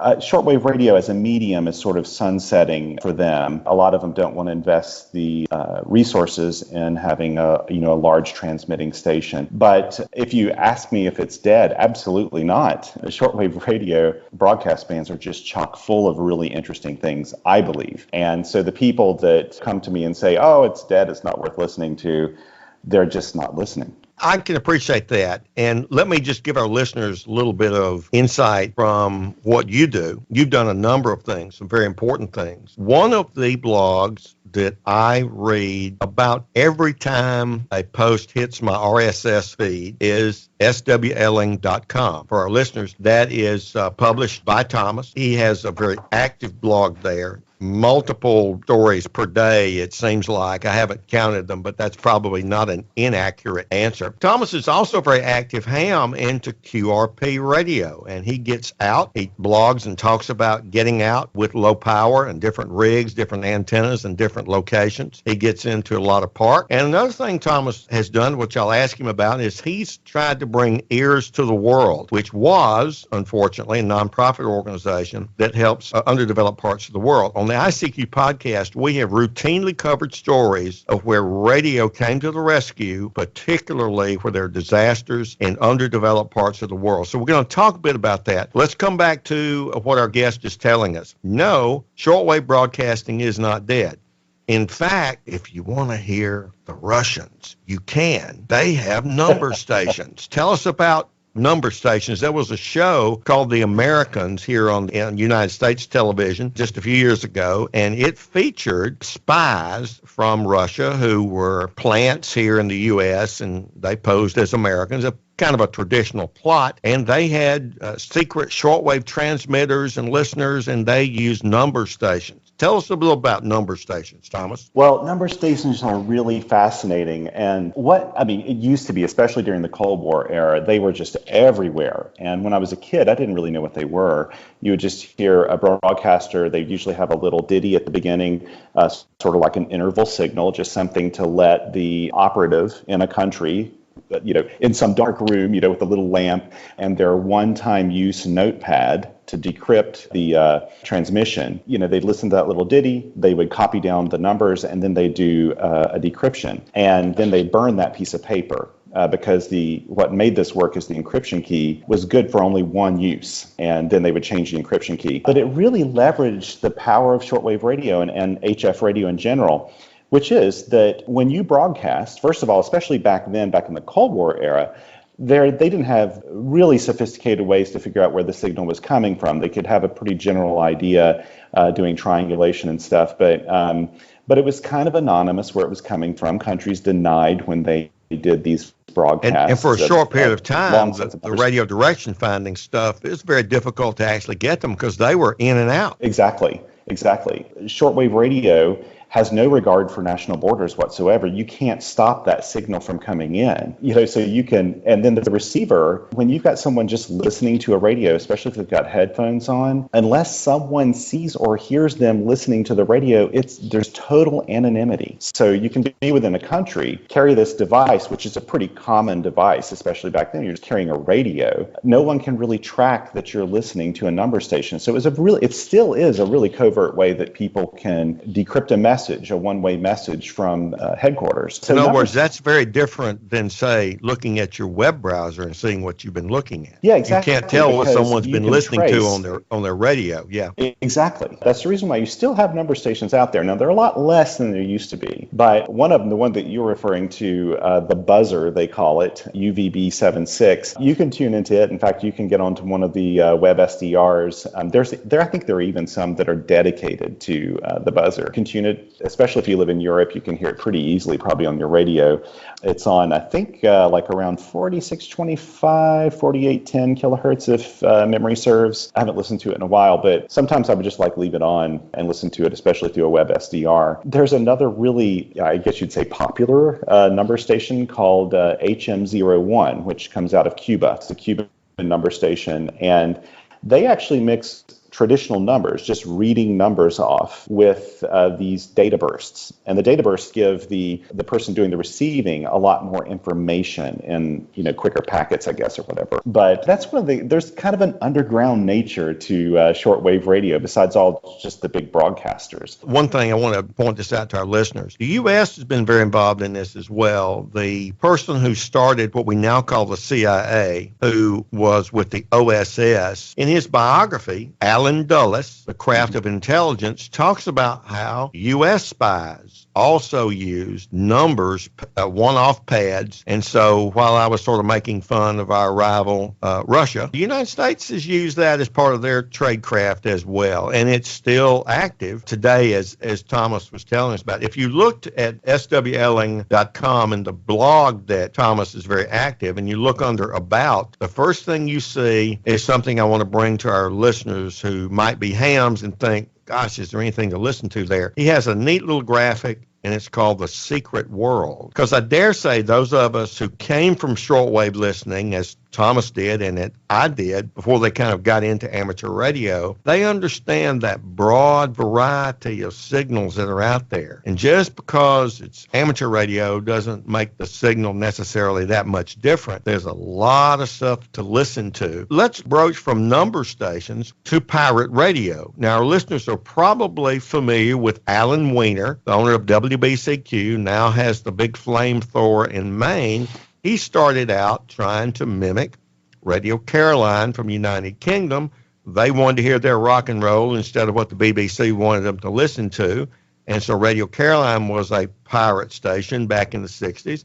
Alan Weiner started a pirate station, and the FCC and Coast Guard shut him down later to give him a legit license. So those may be some of the high point stories, but tell our listeners a little bit about pirate radio. The pirates today? Oh, yeah. In fact, I'd say that's probably one of my favorite dynamic spaces on the shortwaves today. So here, and it's kind of interesting. You talk about Radio Caroline and its influence on a lot of pirate radio stations, a lot of commercial stations that Radio Caroline influenced, and all those offshore broadcasters. Here in the States, there's a fairly active pirate radio community on the HF bands. Unlike FM pirates that you may find like in the really large metro areas like New York City or London, these guys are occupying a piece of spectrum right below the 40-meter band. Usually, this is not actually always the case. The frequencies really do vary, but traditionally 6925 kilohertz is one of those spots that is sort of a watering hole, sort of a place that they like to hang out in and around there. And they'll broadcast in AM, they'll broadcast in upper sideband, and they broadcast SSTV and a lot of other digital modes sometimes. But they're not interfering with anyone at all. In fact, they kind of have a really nice courtesy thing going on with each other where they, I've listened to pirates before and they're like, hey, XFM's up above me here, on such and such frequency, give them a listen to, give them a shout out. You'll hear pirates, they really respect each other. They don't get in the way of anything.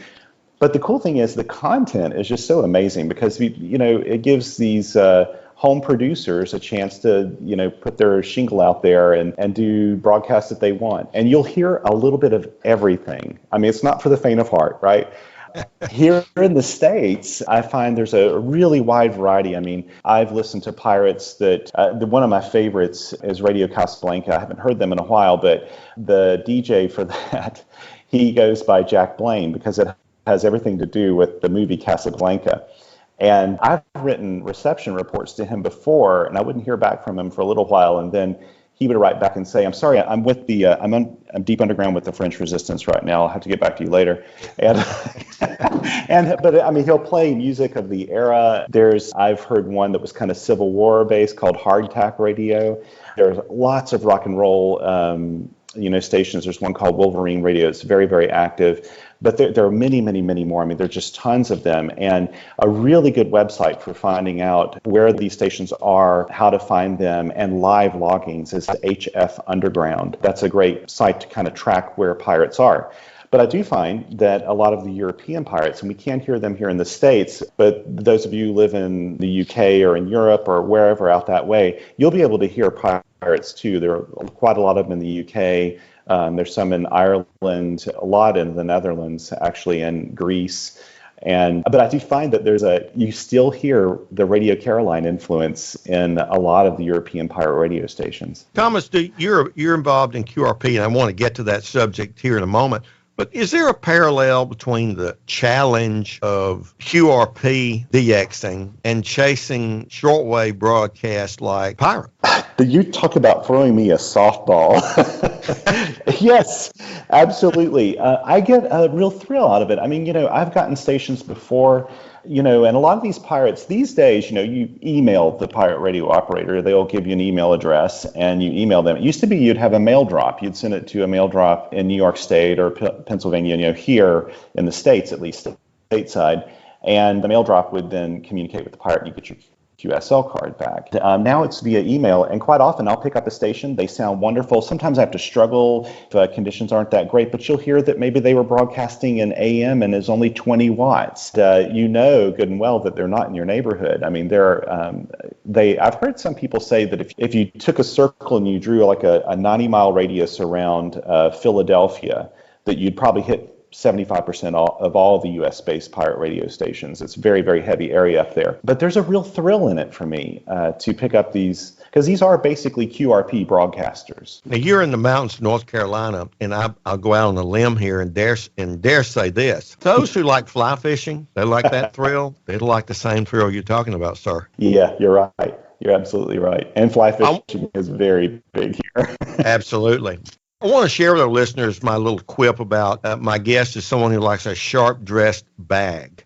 I actually communicated with our guest, Thomas Witherspoon, through his blog, swling.com, when he showed a particular carry bag that he bought from a company called Red Ox. And the particular model that he got was called the Lil Roy, Lil''Roy. I bought one upon his recommendation, and I love it. I now have 3. I have a Bio-Inno battery it fits in my Little Roy, or one of them, with the charger perfectly for portable ops.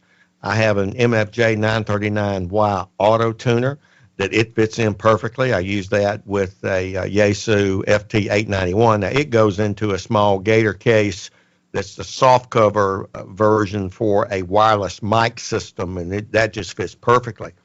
So Thomas is someone who really has an eye for the packaging cases and carry-all of portable operations. Thomas, tell her just a little bit about your love of getting out both for amateur radio and shortwave listening portably. Yeah, so you're absolutely right. I'm a pack geek. I love traveling. I love packs. And I'm really glad you like the Red Ox stuff, because it's such a great company. And one of the things I'll digress here a little bit, but I think one of the reasons I really love the world of backpacks, some of the smaller companies, it's very similar to the world of amateur radio, where you've got the big giants out there. You've got the really big manufacturers, but also the amateur radio world is chock full of mom and pop manufacturers, and they make some of the most fascinating things. It's the same thing in the bag world. Red Ox is based in Montana. They make all their stuff. They guarantee it for life, no matter what. If a train runs over it, they'll replace it or fix it. I love their gear, and I keep with me at all times. I have a Red Ox bag that basically has an Elecraft KX2 in it. I have 2 different antennas. I have all the kit for throwing a line up in a tree and getting an antenna up quickly. And I keep it pretty much packed up, ready to go all the time with the charged battery, because I never know when I'll be out and want to play radio in the field, or maybe there's a park nearby or something. To me, there's a real thrill in putting up a station, operating off of a battery in nature, and the sun's out, or even if it's just cloudy and rainy or whatever, it doesn't really matter to me. I just love being outdoors and playing radio outdoors. And one of the real benefits of doing that is you get away from RFI, you get away from all the noise, and you can hear so much better. Where I live pretty remotely, so I have pretty low RFI levels anyway. But when I'm reviewing a piece of equipment, and I do quite a bit of reviews, evaluations, beta testing and stuff, when I really want to hear with my ears how low the noise floor is, I'll head up to the Blue Ridge Parkway, and there are a few places there I'll stop off, I'll hang up an antenna and listen. And you can really tell the difference when you get away from all these man-made noises. And I do the same thing actually with my shortwave radio equipment. In fact, just this past month at the Winter SWL Fest, which is a convention specifically for people who are fascinated with shortwave radio listening. It's the Dayton Hamvention for SWLs. Just to tell our listeners to cut to the chase. It absolutely is. It's a wonderful convention, way, way, way smaller, of course, than the Dayton Hamvention, and quite a wide variety of topics that you'll find there, well beyond shortwave radio. But my topic this year was about portable SWLing, portable shortwave listening and DXing with SDRs, software-defined radios. And I just absolutely love doing that. I can go out, and I know people who do this now. They live in fact, a friend of mine lives in London. He goes by the name London Shortwave. He lives in a flat in London. The amount of RFI and man-made noises and QRM, or whatever you want to call it, around him is just horrendous. He started going out to parks, and when he would distance himself from the buildings, he found that he could do shortwave radio listening. And then he got into software-defined radios, like I have. And with software-defined receivers, you can do spectrum recordings where you're recording an entire meter band all at once, like the entire AM broadcast band, the 40 meter, 31 meter, whatever band. Can record the whole thing at once, save it to a little hard drive or to a memory card, then go back home, plug the little hard drive or memory card into your computer, load up an SDR application, and you're out there back in the park listening in real time. It's like a time-shifted radio listening session, or like a radio time machine to me, and you can go through and DX things, and it's so much fun. So that's one of the reasons I love going portable. One thing, Thomas, and this is just an opinion of mine, but I suspect you may share this view. When some hams or radio fans talk about going portable, they go, "Oh, but I always forget something. I got to get it all together." And so your passion, I guess, for backpacks and cases helps solve that problem, because that helps solve the problem of forgetting things. You pack ahead of time, or you have a go kit. I want it to be a big tempter for you now. I have discovered another manufacturer of cases. Now, they don't really compete with Red Ox, because Red Ox is what I would consider an artisan manufacturer. That is, yes, they produce a lot of stuff, but there is incredible attention to detail. Their zippers don't break. Their zippers don't wear out. Stitches don't come undone, and that sort of thing. If you get into leather products, I bought recently a leather bag from a company in downtown Los Angeles called Newport Boulevard. And if you're familiar with what a Gladstone bag is, it's that old traditional bag that opens at the top. It'll be almost square. Okay, I spent way too much money for one from J. Peterman about 15 years ago. My son will inherit that bag. You know what it is. It lasts forever if you don't abuse the leather. Well, it was not quite enough to go traveling with. So I would have that leather bag I was very proud of, and I'd have another one. Well, I said, I'm going to get a second one. Well, I just didn't want to pay the freight for another one from J. Peterman. So I found this company on Amazon, Newport Boulevard, and I found a bag that I received with a personal letter from the manufacturer. It reminded me so much of Red Ox. That's why I'm sharing this with you. And a number to call, a person who made that bag. If I have any problem with it, I paid all of $159 ship. Real leather, real brass, well made. Temptation given, sir. That is, you are an enabler. Being able to have your stuff together when you want to go is a real virtue for this kind of thing. I want to segue just a little bit, because you have certainly written a lot about this portable operating. You mentioned SDRs. I want you to tell us about what SDRs you have. I've had a Perseus for well over 10 or 12 years, and I have a number of the others, probably have too many by another person's judgment, from the major manufacturers like SDR Play and AirSpy. What are you using, and what's your take on what our listeners might think about if they want to use them, particularly for listening and operating portably? I love software-defined radios, and that's my disclaimer up front. I really do love them. I probably 12 years ago, if you would have asked me about software-defined radios, right around the time the Perseus was really popular, But before I had ever messed with one of those, I thought, no, I don't really want one of those. I'm in front of a computer all day. I want a knobs and buttons radio. And plus, some of the early SDRs I'd messed with were they used audio cables, audio patch cables, and they just weren't that great. Other receivers were much better. But the SDRs that are on the market now are absolutely phenomenal. And you're talking about the Perseus. That's a wonderful benchmark software-defined radio. I mean, it's a wonderful receiver, and DXers really, really swear by them. And I've used one many, many times. I don't own a Perseus now, but I do love them. I'd say that my first foray into software-defined radios was with the Wind Radio Excalibur, which is made in Australia. Wind Radio makes a really fine product. It's right there with Perseus in terms of the hardware, the performance characteristics, got a bulletproof front end. And, when I bought that, probably in 2011, I think, it was about a $1,000 radio. The cool thing is now, you were mentioning like SDR Play and AirSpy, you can buy a really good receiver for around $200 US or less, much less. So what do I have in the shack? Well, I've got the Wind Radio Excalibur. I still use it a whole lot. I just love it. It's what I'm used to. I can get around in it very, very quickly when I need to make recordings or I'm trying to hop across the bands. But I also use a number of AirSpy products. I have all of their SDRs, but a caveat with that is I also do some beta testing for them, and I love SDR Play. I know that you guys featured them not so long ago on your podcast.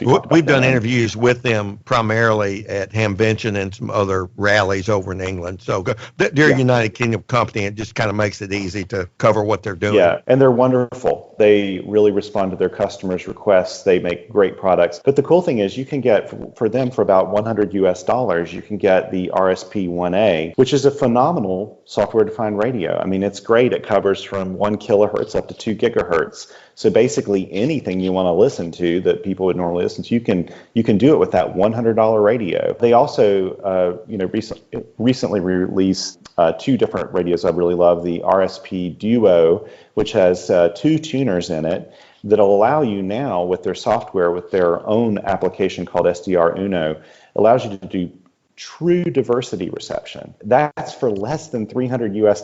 You can have a receiver that does true diversity reception. We use 2 different antennas and you play around with the phasing. They make the whole system just so easy to use. I love, it's a fascinating little SDR.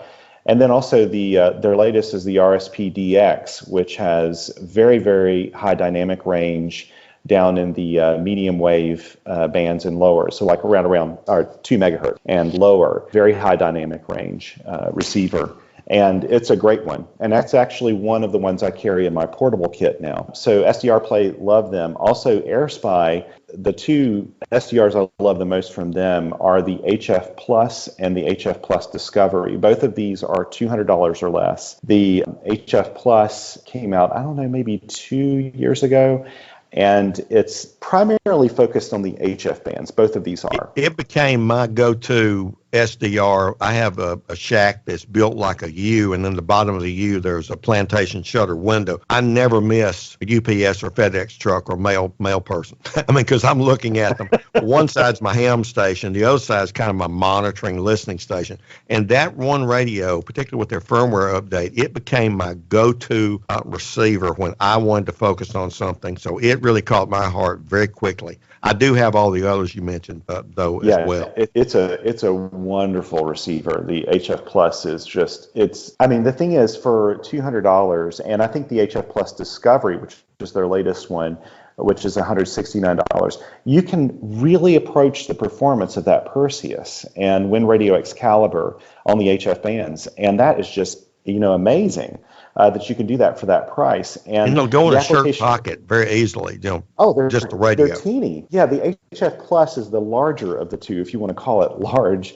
And it has the form factor of a business card. And the HF Plus Discovery is even smaller. In both these cases, so like SDR Play, a lot of it has to do with the application as well. SDR Play has their own called SDR Uno.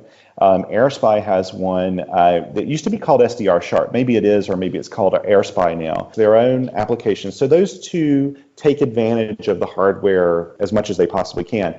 But also there are third-party companies that make SDR applications I really love. One I really love by Simon Brown is SDR Console, mainly because I like doing a lot of recording, and that is just the most versatile SDR application for recording that I know of. It's a great For our one. listeners, Simon Brown developed another piece of software that many hams use called HRD before he sold it. So Simon Brown has a well-trodden path and well-trodden recognition in the amateur radio world. SDR Console is free, and he downloads it, or he has it for download periodically with updates. That's absolutely right, and it's a great thing too. It's what I would call donorware, and so when I got it, I actually donated what I thought it was worth, which was quite a bit of money, because it does so much for me, and I like supporting what he's doing. And this is the great thing about the amateur radio and just radio enthusiast world in general, is you have all these just people that do things out of passion, and I like to reward them for that and have them do more of it. You know, SDR Console is a great application. Also, HD SDR is one. It's very basic, works really well. But in terms of hardware, another company based in Europe is ELAD, that makes software-defined radios. They're getting very close. I'm going to be receiving before too long an evaluation unit of their S3, which is an SDR that has a working bandwidth, I think, around 22 megahertz, which is extremely wide for a working bandwidth, and that's with very high dynamic range. I can't wait to check that out. I don't know how I'd make a spectrum recording with 22 megahertz, so I think it'd chew up probably a terabyte every, I don't know, maybe every like 5 minutes. I don't even know that I have USB that can do it that fast, but ELAD makes a really good quality product. And they also have an SDR that's been around a long time called the FDMS2. A lot of DXers swear by it, and they have their own application. And one of the unique things about their own SDR application, which is just the software that runs the SDR, one of the unique things about ELADs is it actually comes built in with DRM reception, which is not DMR, but DRM, Digital Radio Mondiale, which is a digital mode over the HF bands for broadcasting. It's not used a lot. There are some very, very passionate people that support Digital Radio Mondiale. It's fascinating in so many ways because it's this signal that's skipping over to you from another country over HF, yet it sounds FM quality almost. Like, it's just amazing. When I do presentations to groups and I'm telling them about shortwave radio, I'll talk about DRM, and I have a recording I made of Radio New Zealand here in North Carolina. I recorded it just one morning as a music show that had classical music. I play an excerpt from it, and it sounds just as crisp and clear as if I was listening to an MP3 recording.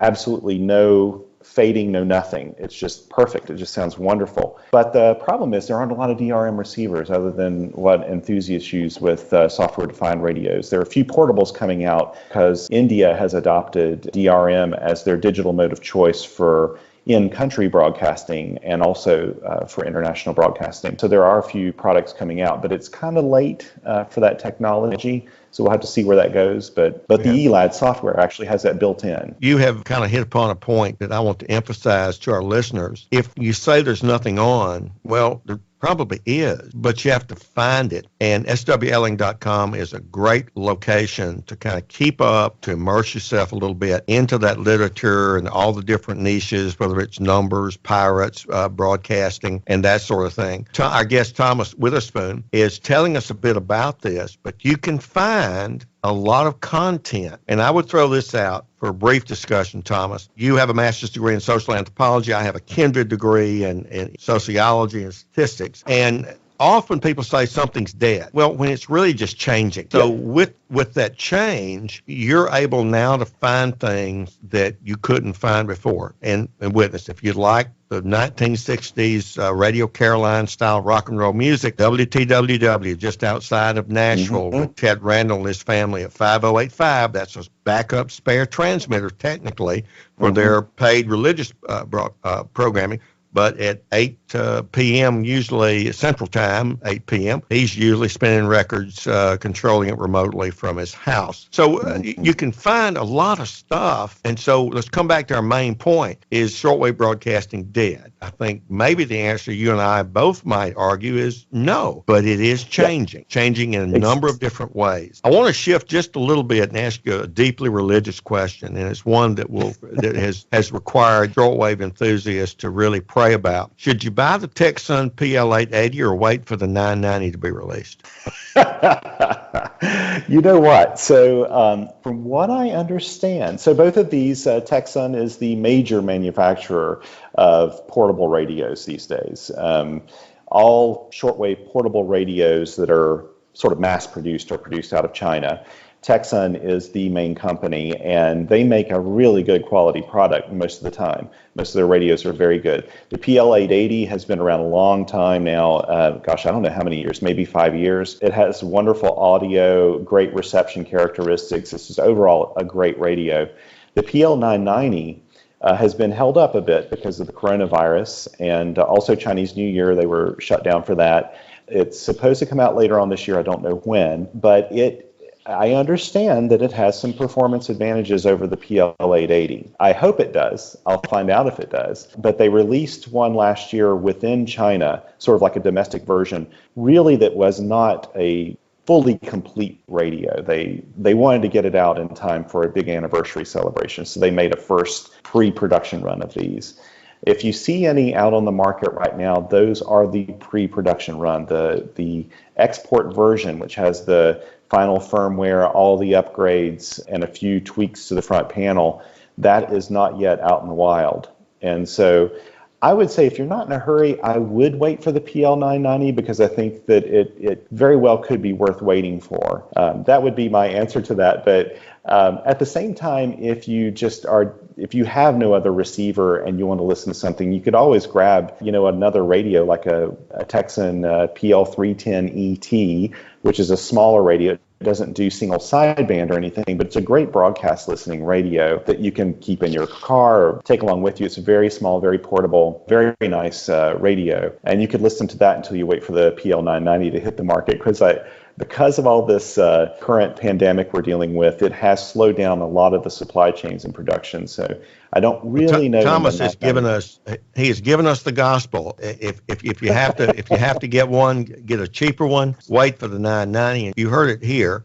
We're talking with Thomas Witherspoon, amateur radio call sign K4SWL, about the appeal of shortwave listening to amateur radio operators. There's a lot of parallels there, and we've tried to point out some of those things. Thomas, we've talked about something earlier. I mentioned how the ICQ podcast has covered a lot of disaster response around the world, Indonesia, a lot of different places, and how hams have come to the rescue, if you will. You have been involved in something for a number of years to bring radio to the underdeveloped part of this world, and you developed a nonprofit called Ears to the World. And you were faced with a choice of continuation, and like many people who've done nonprofits, it's a bitter pill at times, but it's perhaps best to make a decision when you have to end it. Tell our listeners a little bit about what the concept of Ears to Our World is and was, what you did with it, and why you ended it. Sure. I'm glad you asked about that, actually. So Ears to Our World, I started it in 2008. Shortly after my daughters were born, I had a lot of time at home as sort of a stay-at-home dad, and I used that time wisely. I learned CW. Then I had a little too much time to think, and it's funny, when you're working all the time and you're just constantly in projects and stuff, you don't have time to just allow your brain to kind of think through projects and think through things in kind of a deeper way. I had it then, and I was listening to the impact a solar panel had on a really remote community in Southeast Asia.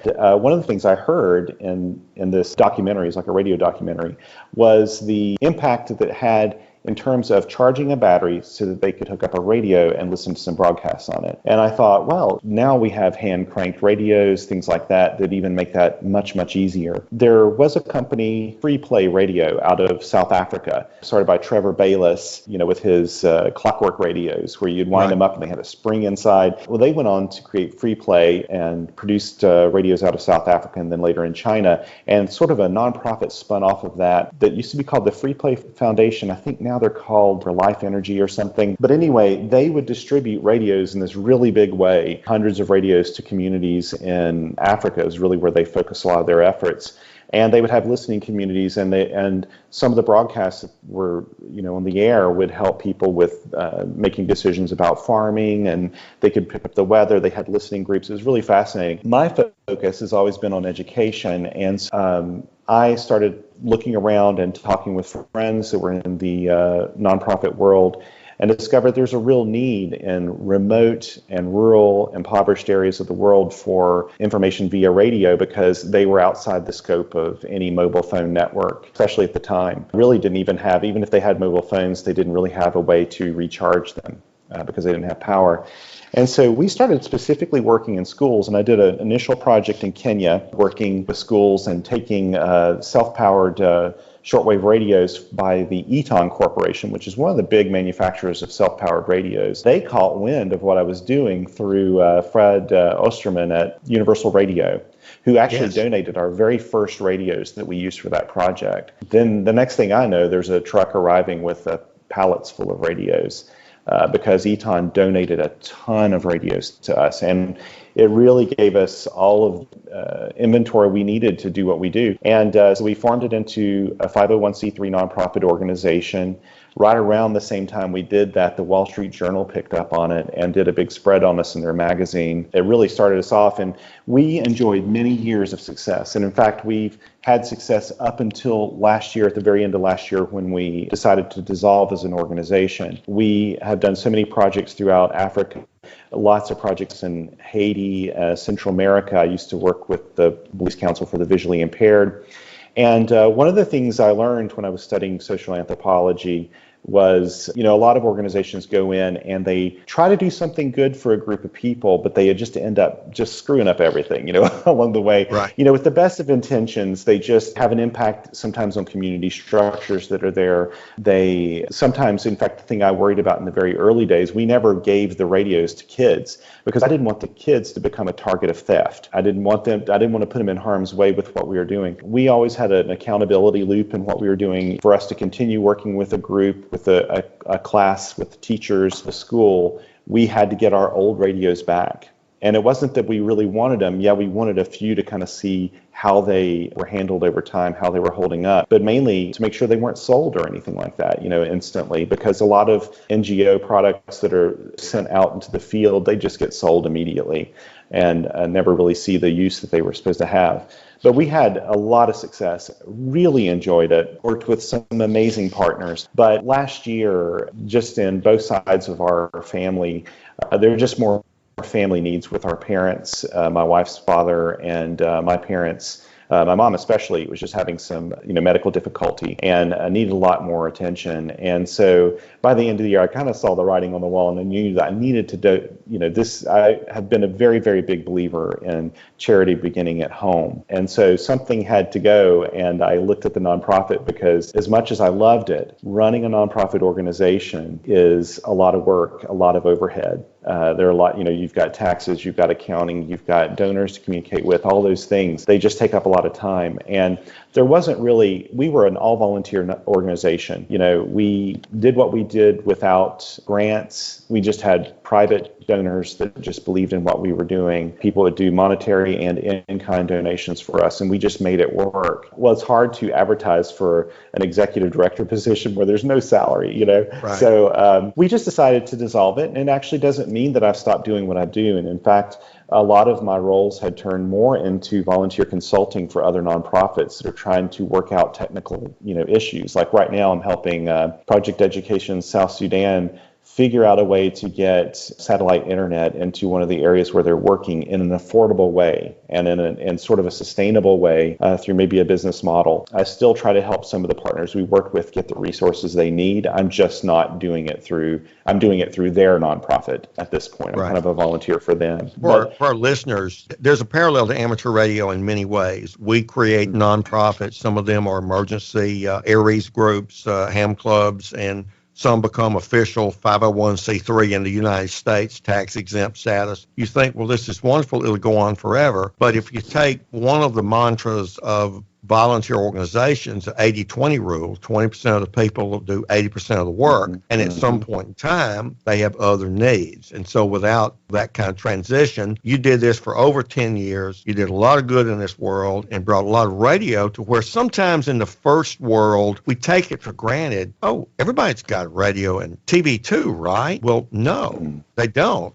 That's why radio is not passe, particularly in underdeveloped countries. It's a way they can get connected. It's a very practical way for people, as you mentioned, like farmers, just the weather forecast. For a farmer, just the ability when in the United States, when you had that old farm radio that ran on a 6-volt car battery, if you will, to stop at noon and get the weather forecast. That sounds trivial today with our smartphones, but that was an incredibly strategic information asset to improve farming in the United States. So put that in an undeveloped context and you understand. The second thing is, a lot of times people from an engineering only background would say, oh, that's just a good engineering problem. And yes, there is technology clearly there. But your background in social anthropology was incredibly important because you understood that barging in with technology could have tremendous negative unintended consequences. You go give Air Jordan shoes to a bunch of kids that don't have shoes, and they get knifed by somebody else who can resell those shoes. I mean, that's a very blunt and sort of terrible example, but it is a reality. And so you pointed out some of those things that when you go in with the best of intentions, with an armful of assets, you really have to think it through, and you have to get consultants like you, Thomas, who have been down that road and who understand some of those things. There are times, I believe this, where there are some ham radio clubs that should close their door. And the reason for that is that leaders in those clubs are not following the traditional code of amateur radio, all things in balance. And you'll find them having a lot of stress with their family kind of saying, hey, you're putting amateur radio above our family. And in our zeal and our passion for our hobby, sometimes we do that. So some of the things you're saying have direct parallels to the hobby of amateur radio. And I hope some of our listeners will think about that. Let me say a couple of things. You have several websites, swling.com, SWLing Post, and the Shortwave Radio Index. And I will say this, that if you're thinking about buying a radio exclusively for shortwave listening, there is no better place to go than one of Thomas's websites, particularly the Shortwave Radio Index. You go out in the boneyard, you see a lot of flash and dash out there. They want $10. Now, what is this? Pick up your smartphone, go to the Shortwave Radio Index, and as they used to say when they sold newspapers on the corner, read all about it, because you'll get a very good overview. Now, this is coming from a guy who holds the World Radio TV Handbook near and dear to his heart, but they only have a few reviews, and you have most of them. And I wanted to tell people about that because that would be a place to go.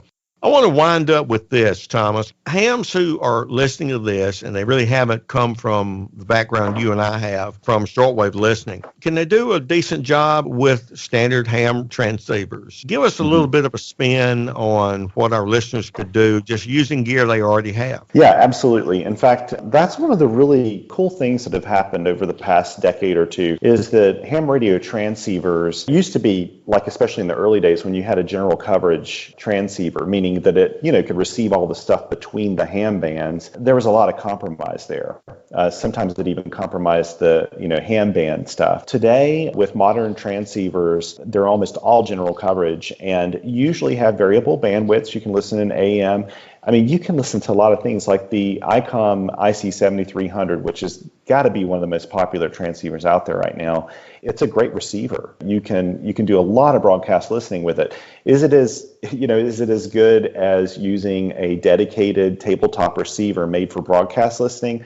No, the AM bandwidth doesn't go quite that wide for like really high fidelity stuff. But you know what? I used it a whole lot. And the Elecraft equipment, the KX3 and the KX2 are actually really good points. I just posted something probably not even a week ago comparing the ComRadio CTX10 and the Elecraft KX2, which are both portable QRP transceivers that I've reviewed in the past. The CTX10 was developed from a ComRadio product called the CR1A. It has the exact same receiver, and which means it's a fantastic broadcast receiver, that happens to be a transceiver at the same time. Well, the Elecraft KX2, if you just look at the specs, you'd think it wouldn't be that great of a broadcast receiver, but I absolutely love it. And I travel with it all the time anyway, with it in my car just for doing portable QRP work. But you can take the AM filter on it, will widen to about 5 kilohertz, maybe just a teeny bit wider than that.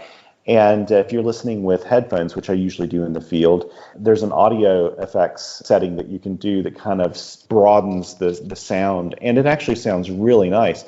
And in fact, both the KX2 and KX3 have amazingly sensitive receivers. They sometimes, when I really want to dig a weak signal out that's AM, I can use the KX3 and hear something even better than I can on some SDRs. It's just, those are, phenomenal radios. So yeah, I would say use what you got. If you've got a transceiver, tune it around. Look up the broadcast bands if you don't know where they are, and tune through. The 31 meter band's a nice place to start. You can hear one of my favorite broadcasters I like listening to in the evenings here is the Voice of Greece, because they have great music on 94.20 kilohertz. Well, you've already mentioned some private broadcasters that have great music. Also, WRMI has some great music. They have a wide variety of shows. There's in fact, some of the shows, this is the great thing about the private broadcasters, is anyone, you and I mean, you could put the podcast on shortwave radio if you wanted to. You just pay an hourly rate for that transmitter time with a private broadcaster. And it ain't that much these days. No, it's pretty affordable. Sometimes it's as low, depending on if you're going in a slot they don't use a whole lot, you may be able to do it for, $60 an hour or something. There's a show out of the UK called Encore, which does classic music over shortwave. There's Free Radio Skybird. William Tilford has From the Isle of Music and Uncle Bill's Melting Pot. Both of them are great shows. One of them has kind of Cuban music, which I love. There's the Mighty KBC out of Europe, the Voice of the Report of the Week, which is a really cool show out of Florida. And this is a music show. There are a whole bunch of different independent shows that are out there that are a lot of fun to listen to, and could take you back to the old days of listening, in something in AM. And in fact, that's another thing I'd like to point out. You talk about I run multiple sites. When people ask me, what do you do, like in terms of websites, or what is it you're doing online? When I start to tell them, I kind of look at them, because sometimes they start to slowly back away because they think I'm like a little bit nuts. I run 2 other sites that are dedicated to archiving radio. One of them is the Shortwave Radio Audio Archive. It is a very, very, very deep treasure trove of off-air recordings. So people at home who've made recordings off of shortwave radio. We like to get, people who've made cassette recordings back in the 70s and 80s, submit their recordings, they digitize them and send them to me, and I put them out there, and it's available in a podcast format. So you can go to all the podcasting apps and things, and you can look up the RSS feed for it. You can go to iTunes or whatever.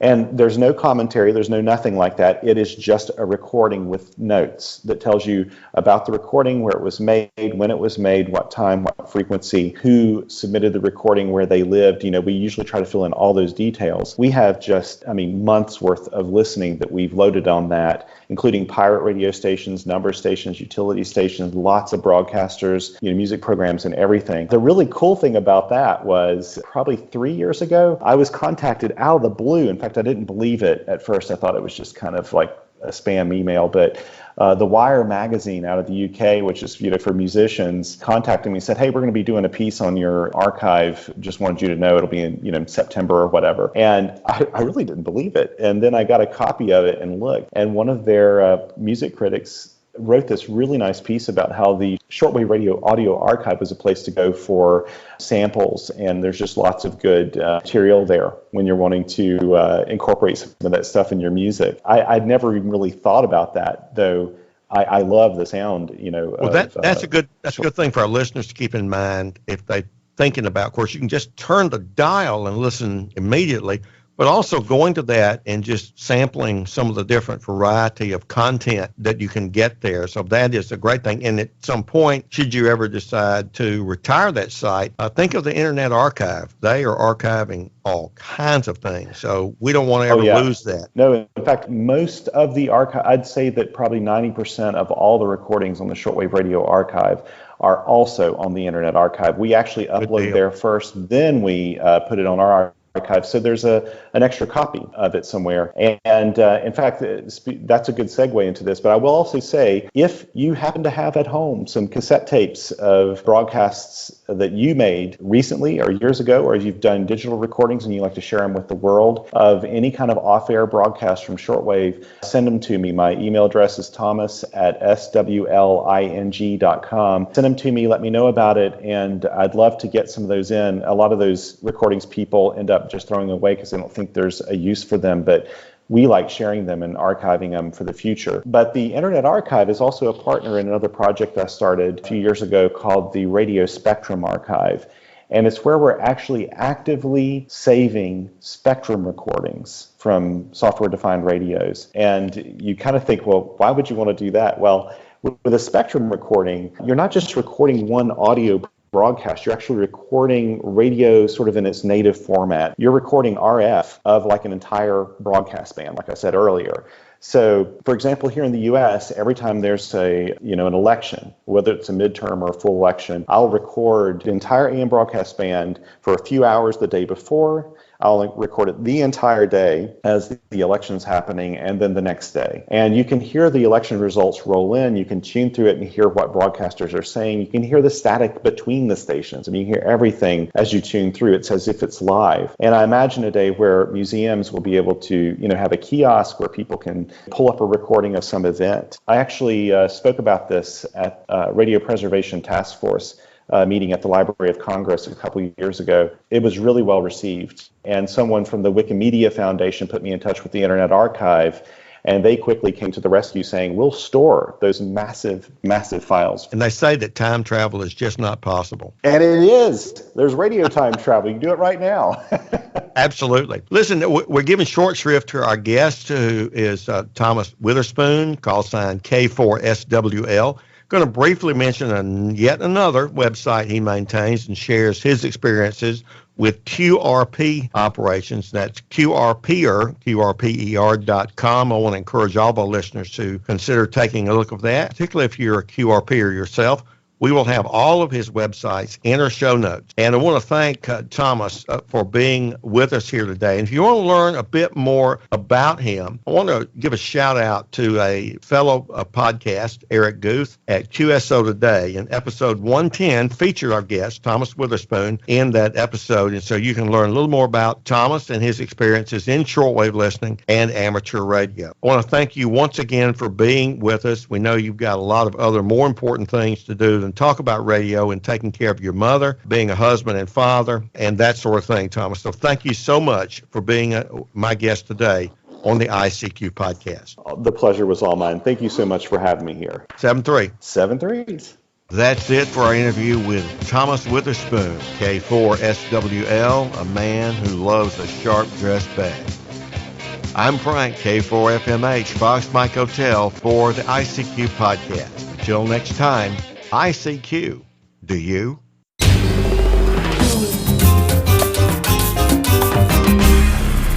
The ICQ Amateur Ham Radio Podcast, serving the amateur ham radio community fortnightly since 2008. Thanks to Frank, Kilo 4 Foxtrot Mike Hotel, for his conversation now with Tom Witherspoon, Kilo 4 Sierra Whiskey Lima, and their passion and their interest in shortwave listening and some of their thoughts on some of the products out there on the market. Just to reiterate what we mentioned at the start of the feature there, as always, the ICQ podcast doesn't take any advertising, so it is their personal opinion on the products that they use and invest in personally, as I say, rather than endorsement from the ICQ podcast. But certainly, say if you're any interest in some of the products they're referring to, I'm sure Uncle Google will more than happily point you in the direction of whatever you're interested in. Right, now feedback from our listeners since the last episode, and we start off here in the States. David, Kilo Mike 4, Bravo Echo Golf, says he's enjoyed the podcast show for some time. And he noticed that one of the recurring topics we have is about youth entering the hobby and about how to get people back into hobby, and also the inactive hams, etc. So what he's thinking of doing is he's coming up with a cheap and simple transceiver that can be built by beginners and re-entrants back to the hobby. He'd like it to be a single sideband CW rig covering maybe a couple of bands. And as I say, he's looking to build something now. He's thinking of something that's Manhattan or ugly style for two reasons. He'd like to think that a more organic feel that shows what you do, and no need to wait for someone else to design an etcher board for you.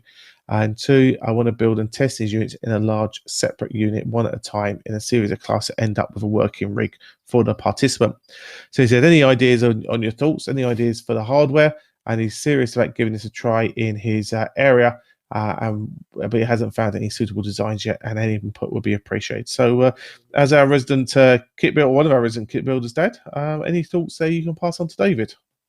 Yeah, sounds very interesting, David. And, I wouldn't stop you doing it. Just be aware that there is stuff out there already, and you may be reinventing the wheel. The micro BitX from Farhan, and I believe Hans has got something very similar coming along, if not out already. But I think one of the biggest things is making sure you get a case for it. It's all very nice having this big box of bits with wires everywhere, but at the end of the day, it needs to look the part. And if you're going to take it out with you, you've got to do it. So there's two kind of parts to it. There's building it breadboard style and playing with it.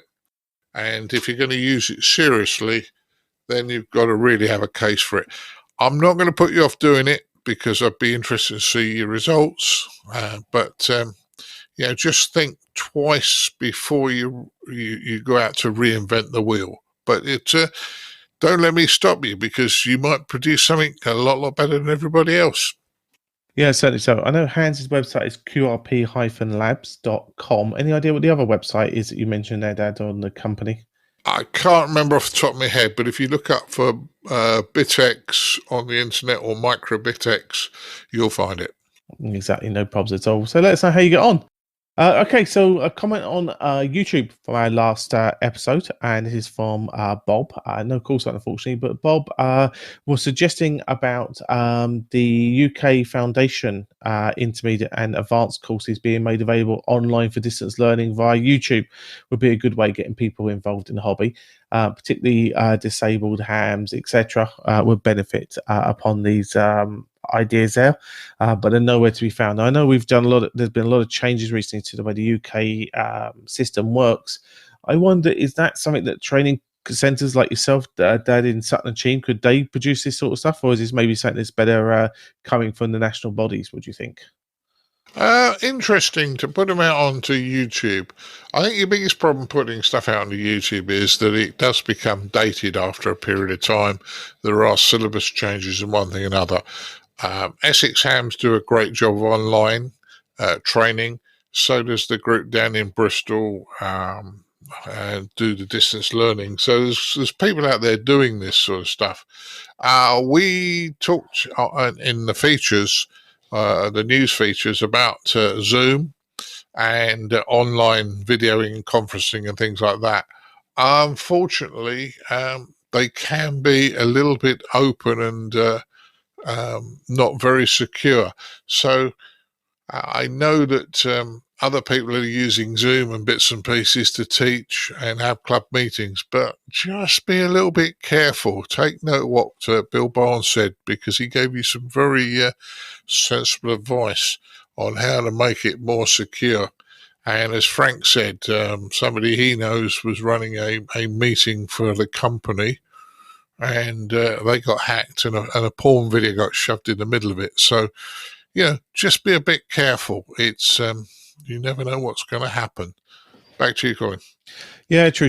I mean, there's a lot of stuff out there that you can do. This stuff maybe with older technology, it's maybe a bit more secure, less sexy and less funky, but certainly maybe works that way. But that could be a way of doing it. But I think the biggest problem I think we've got of all these challenges is the fact it's the hardware and equipment involved in doing it. And if a lot of clubs are doing this training, usually at cost, then to actually buy the equipment needed to do a pretty good broadcast for that type of thing would be quite difficult to do.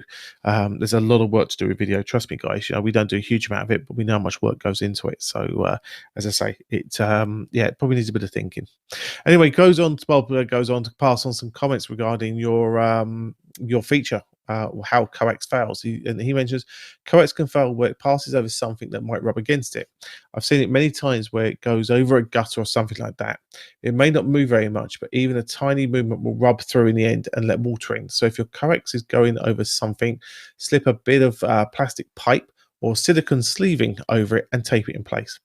Also, having coax waving about in the wind is not a good thing, as it will break in the end. It does not matter so much if it's for TV or radio, or sort of commercial radio, but as soon as you put a transmitter on it, especially if you run power up it, it will cause you lots of problems. It will break at the connector and where it is taped to a mast, and with it constantly moving around, it will get damaged or break. This will take a bit of hunting for fixing in the place. So he says, whilst it's a lot of extra work, it could be a good way of doing it. This is a good section on how coax fails, excellent feature. So thanks for the feedback, Bob, and certainly a good piece of advice to add to that feature from the last episode as well, Dad. You'd agree, yes? Yeah. And the thing was, I did say at the start of the feature, I'm not going to give you necessarily every idea for it. And in fairness, I think it was taken quite well. The QRZ page, in general, most people were fair, and we had some witty answers, which were great. It generated a lot of discussion. Generating discussion is probably important in these times, and I thank you for your feedback. It's very relevant. Exactly so. So thank you very much. Talking about that, guys, again, we've tried to keep the show as non-coronavirus as possible. Just it's our thought at this time that obviously there's a lot of stuff going on. We're publishing it to ICQpodcast.com as news stories, so sign up for a newsletter to keep yourself updated on that side of things. But we just like to think in these shows at this time, we'd like to try and keep it a little bit more on point, should we say, and about what's the hobby, etc., and give you somewhere, I suppose, as a bit of refuge for a small period of time. Now, saying that, it's a long episode, this episode, so if you've got this far, I really hope you appreciate all the content we've done for you, I say, to keep things different for you. Now, talking about that, it's our monthly and annual donors that we need to thank this episode for helping keep us advert free. If you're enjoying these shows that are continuing to be published at these times, as I say, all you need to do is visit icqpodcast.com/donate, where I say anything you can send our way is always greatly appreciated. It shows your value for the show and helps keeps us advert free from commercials. So I say, guys, certainly consider that for now. We'd like to thank Frank, Kilo 4 Foxtrot Mike Hotel, for doing this interview there with Tom, Kilo 4 Sierra Whiskey Lima, for this episode's feature. I'd like to thank Chris, Mike 0 Tango Charlie Hotel, Martin, Mike 0 Sierra Golf Lima, Ed, DD5 Lima Papa, Frank, Kilo 4 Foxtrot Mike Hotel, and Bill, November 3 Juliet India X-Ray, for taking part in this episode's News Roundtable. Now, keep up to date with the latest news and information that's going on the hobby by visiting icqpodcast.com, where you can also find information as well regarding, obviously, updates regarding the coronavirus, etc. That's going to happen over the next fortnight's time. You can also keep updated as well by visiting the Facebook group and also our Twitter handles at Colin Butler and at M1MRB as well. Now, so we have a new YouTube video coming out to be released very soon, which I'm hopeful that you guys will really appreciate. So in the meantime, head across to youtube.com/ICQ podcast. Subscribe to, as I say, the videos that are there. There's some stuff there that might allow you to get your fix with the conferences and sort of councils for the time being of some of the previous interviews that we've done, and say that video will be released in a fortnight's time, so that will make sure, say, you're on the list to make sure you get that updated video as soon as it becomes available. Right, I think that does all our bits and pieces of there. However, there is now, of course, a very important question. With Mrs. B now retired, does that mean now she's making you a cup of tea at the end of the podcast, or are you going to continue to make the tea and find the chocolate biscuits? I'm still continuing to make the tea. I'm a tea bitch, but never mind. Yeah, she's about somewhere. I think she's gone to her craft room, so I'm going to make a cup of tea, take one up to her, and we'll enjoy it together today, Colin. Wonderful. Well, listen, you do that now, as I say, and as I say, what we'll do is now we'll keep working away for you guys over the next fortnight, and as I say, all the latest news on the ICQpodcast.com, and we'll be back to you in a fortnight's time, as I say, with another show. So until then, guys, keep safe, look after yourself, your colleagues, and your family, and keep the hobby going, and we'll catch you in a fortnight's time. 73's up. Yeah, 73.